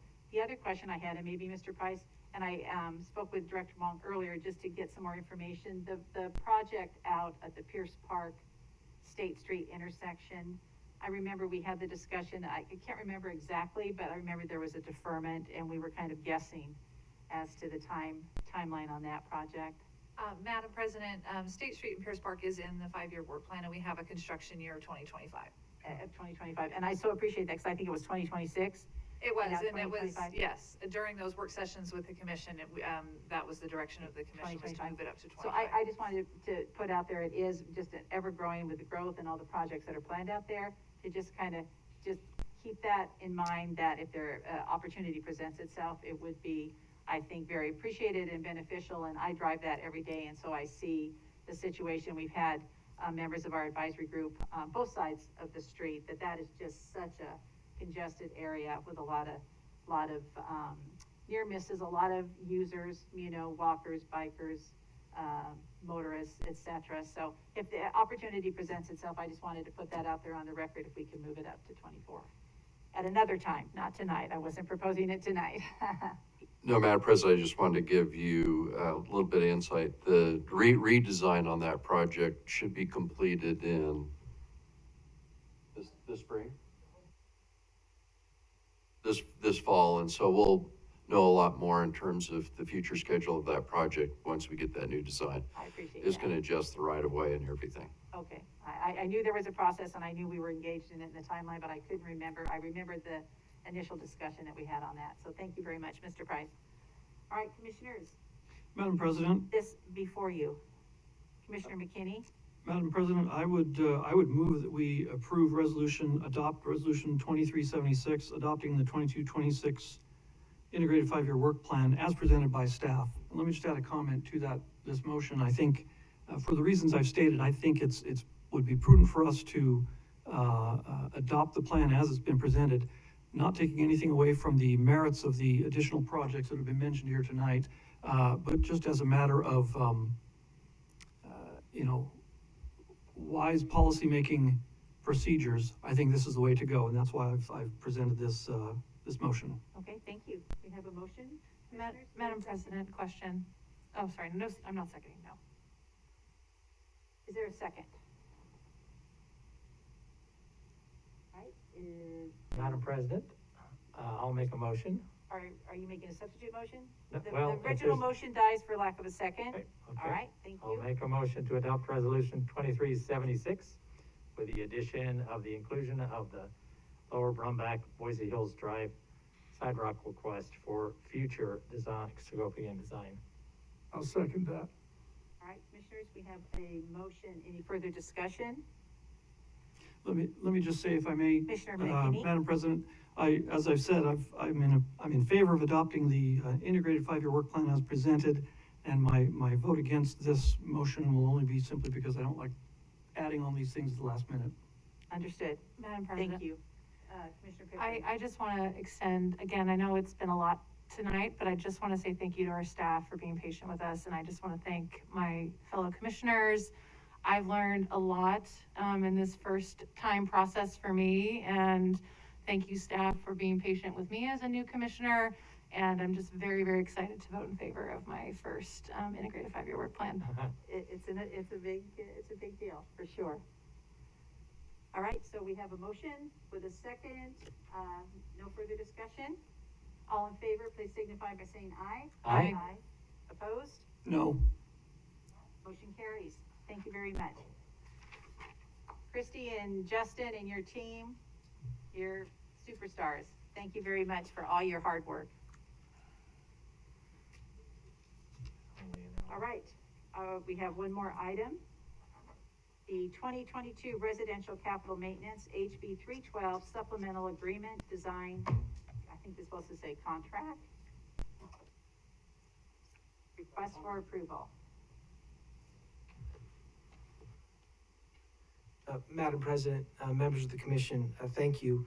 Mr. Lucas. Staff did provide a detailed memo on this project. As you're aware, it was originally on the consent agenda. We do have some information if you'd like to see that, or we can just answer questions at your discretion. It was Mr. McKinney's, Commissioner McKinney's request. So I will defer to him, how you would like to proceed. That's fine. How detailed is this? How many slides have we got here? There's about 10 slides, Okay. and it's hard for us to know exactly what the questions are. Sure, and I guess, would it be, I was looking at the different line items and costs and so on that were in the staff memo. Yes. And wanted to go deeper into there, along with the specific details of where the project portions are, or the different portions of this. Yeah. So I don't know if looking at the staff memo would be better, or if this would be better, because I don't recall this We do specifically. have, Commissioner McKinney, Madam President. Let's pull up a map, Cody, if you don't mind, and we can kind of throw some things up there and then do our best to answer your questions. Yeah, that'd be good, thank you.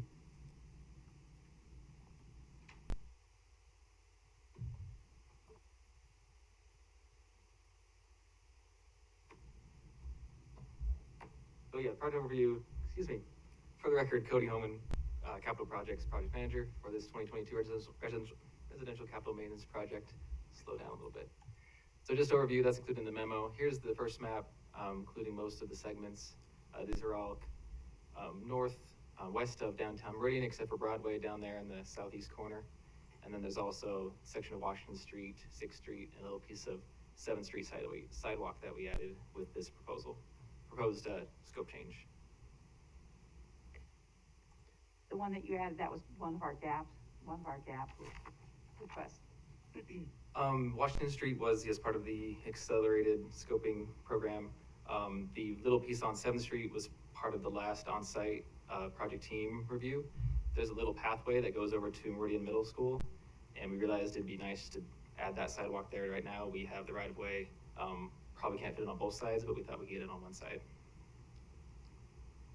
So again, in the memo, the proposed scope change, showing design change that is still within 15% of the construction estimate, which we think is right on track for this increased complexity of design with the added quite a number of additional ped ramps, curb and gutter, and stormwater improvements. This just copy pasted from the memo, splitting them into phases 1 and 2 and the improvements for each one. And I just included a couple slides showing some of these improvements. So here's Washington, a bit of 6th, continuing down Washington to the east towards Meridian Elementary, which is down 1st Street right there. Jumping over to Idaho Avenue, again adding sidewalk on both sides some places, ped ramps where they're missing. And then jumping over to 4th, this was a major addition recently, was to add sidewalk on the, the west side where it's missing for the whole length of the project. Most of there's one block of sidewalk existing, you can see here. But yeah, we wanted to make that connection for all the way down 4th Street. And with that, I'll stand for any specific questions.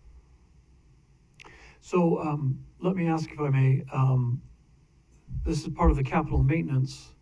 So this isn't, I got my question here is, where's the money coming from for this? Is this all part of our capital maintenance budget, or is this part of a different budget? Madam President, Commissioner McKinney, it's a really good question. So as you're aware, within the last about 18 months, the commission directed staff to include these pedestrian improvements in maintenance projects. So that's why we're here tonight, is we're taking what was primarily a pavement maintenance project, and we've added in quite a bit of sidewalk, and you saw bulb outs, you saw all kinds of improvements that historically would not have been included in these types of projects. When we account for how these dollars are kind of parsed out, we're drawing from the maintenance budget and the community programs budget to balance out how these projects are paid for. So when we bring you forward information related to how much money is being spent on sidewalk improvements versus how much money is being spent on, pavement and other improvements, we try our best to separate out those categories for your information as we go forward. Now we're getting better at this as we go, as we work through the budgeting process, as we work through the integrated 5-year work plan process. We have to list the project somewhere. This project has historically been listed as a maintenance project rather than a community programs project. And what's happening as we go forward is there's quite a bit of overlap occurring in these projects, whether it's maintenance, where we have a maintenance project that was used to be focused on pavement and we're adding, sidewalks and other things.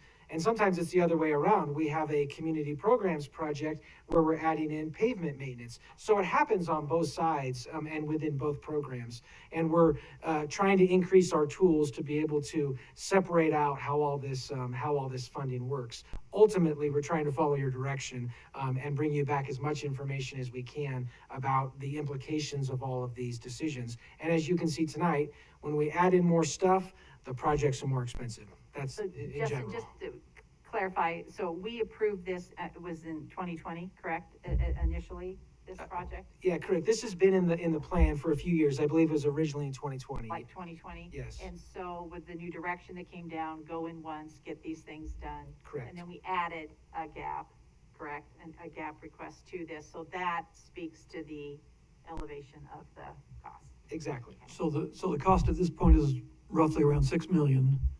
Previously, it was more like 5 million something, and with the additions, it's gone up then, and that's why it is where it is. Okay. Correct. And as far as the pavement maintenance is concerned, are we going in and chip sealing all these, or are we patching pavement, or are we doing an overlay, or is it a combination of all of these things? I'll let Cody speak to that. Oftentimes, it's based on this specific segment, but I'll let Cody speak to. Okay, great, thank you.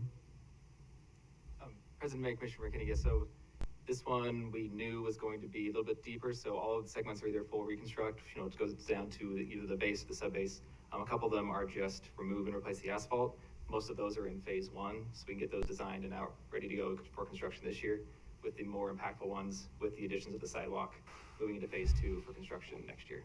Okay, so none of this is just pavement maintenance by chip seal. It's all either remove and replace the pavement or take out the whole road base and do a new road structure. Correct, sir. Okay. All right. Big project. Yeah, okay. That's kind of, I wanted to have that kind of overview of the whole thing to make sure I knew what was going on with this. Yeah, totally understand, yeah. Always questions. Madam President, Commissioner McKinney, I'd like to add just two things. One is that the maintenance portion of this comes from House Bill 312, which is some funding that we got 5 years ago, I think, from the legislature that's dedicated towards capital maintenance. Okay. So it comes out of that. The other point is that under the American Disabilities Act, they have a rule that says that if you go in and you're doing other work, that you then are there and you have to bring up those facilities to meet the current standards. So it may not, all of those sidewalk projects and ped ramps may not be necessarily triggered by that, but you have a lot of that in capital maintenance projects where when we go in there, we're having to bring up those facilities to meet the ADA requirements. Okay. And I wonder, as we talk about that, do we know roughly the proportions of funding from the 312 funding versus community projects versus, capital improvement monies? I'm trying to see where this is all coming from. Off the top of my head, Madam President, Commissioner Mendikini, I can't provide those proportions. But the majority of the funding would be eligible for that HB 312 because the most expensive portion of this project is the pavement maintenance, which was the original intent of the project at, I think it was around $5 million.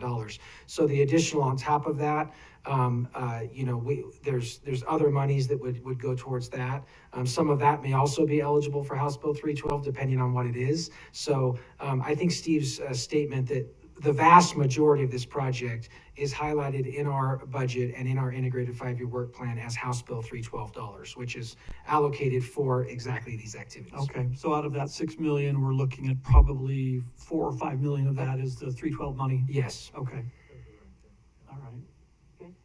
Good, thank you. That's very helpful. Does that help? Okay. Yeah, it does, Do you absolutely. have any more questions, Commissioner McKinney? I don't think so. Okay. No, I Very think good. Madam that's President? Thank you, gentlemen.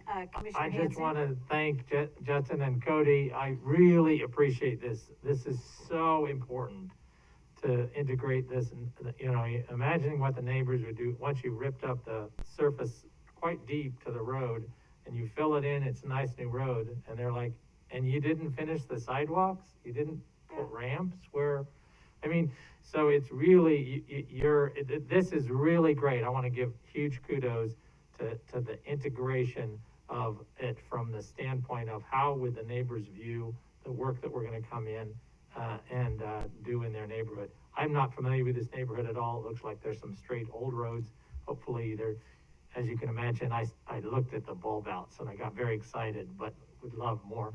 But with that, I just want to say this, thank you. I really appreciate the effort that's being done so that we can go back to our constituents and say, yeah, we're gonna rip up your neighborhood, but don't worry about it because we're not gonna be back.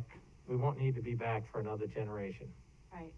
And we've been talking about that, I think, since I joined the commission. Yeah. Going in once, it's less Yep. disruptive, and it's certainly, Actually, there's a little bit of a bump now with the money, but it would be a greater bump later down the road if we were to go back.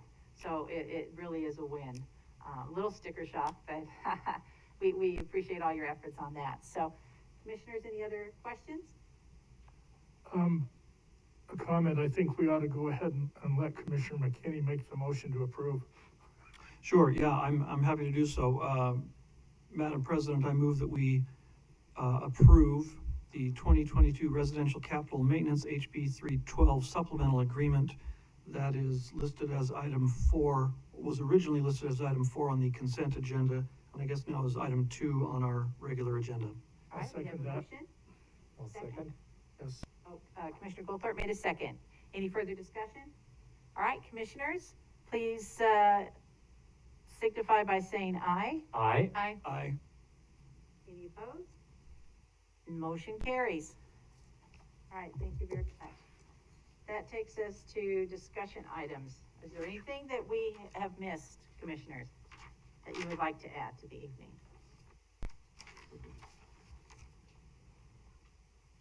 Nope. Nope. I'll pass out my, You pass up? draft. Okay. Is there any public comment? Okay, well, we have the discussion items. If you wanted to do it during that, we're gonna go right into public. Okay, no, I just have a rough draft, look at it. Okay. Draft number 2, take a look at it, see what you think. We've talked about, traffic calming, and I think it's relevant now. It's that policy that is kind of, we've tripped up on, 5104.2, that, we just need to rewrite. Okay, we'll have you pass those out, and then seeing no other items, we will go into public communications. Ms. Spencer, is there anybody here to address us? Or online, nothing? No. All right. Thank you all very much for joining us this evening. Great meeting. We are adjourned. I have 2 documents to be signed by the chair. Here are the other documents. Okay. Way there, right there. And off your way. Or if you want him to go back in the. Yeah.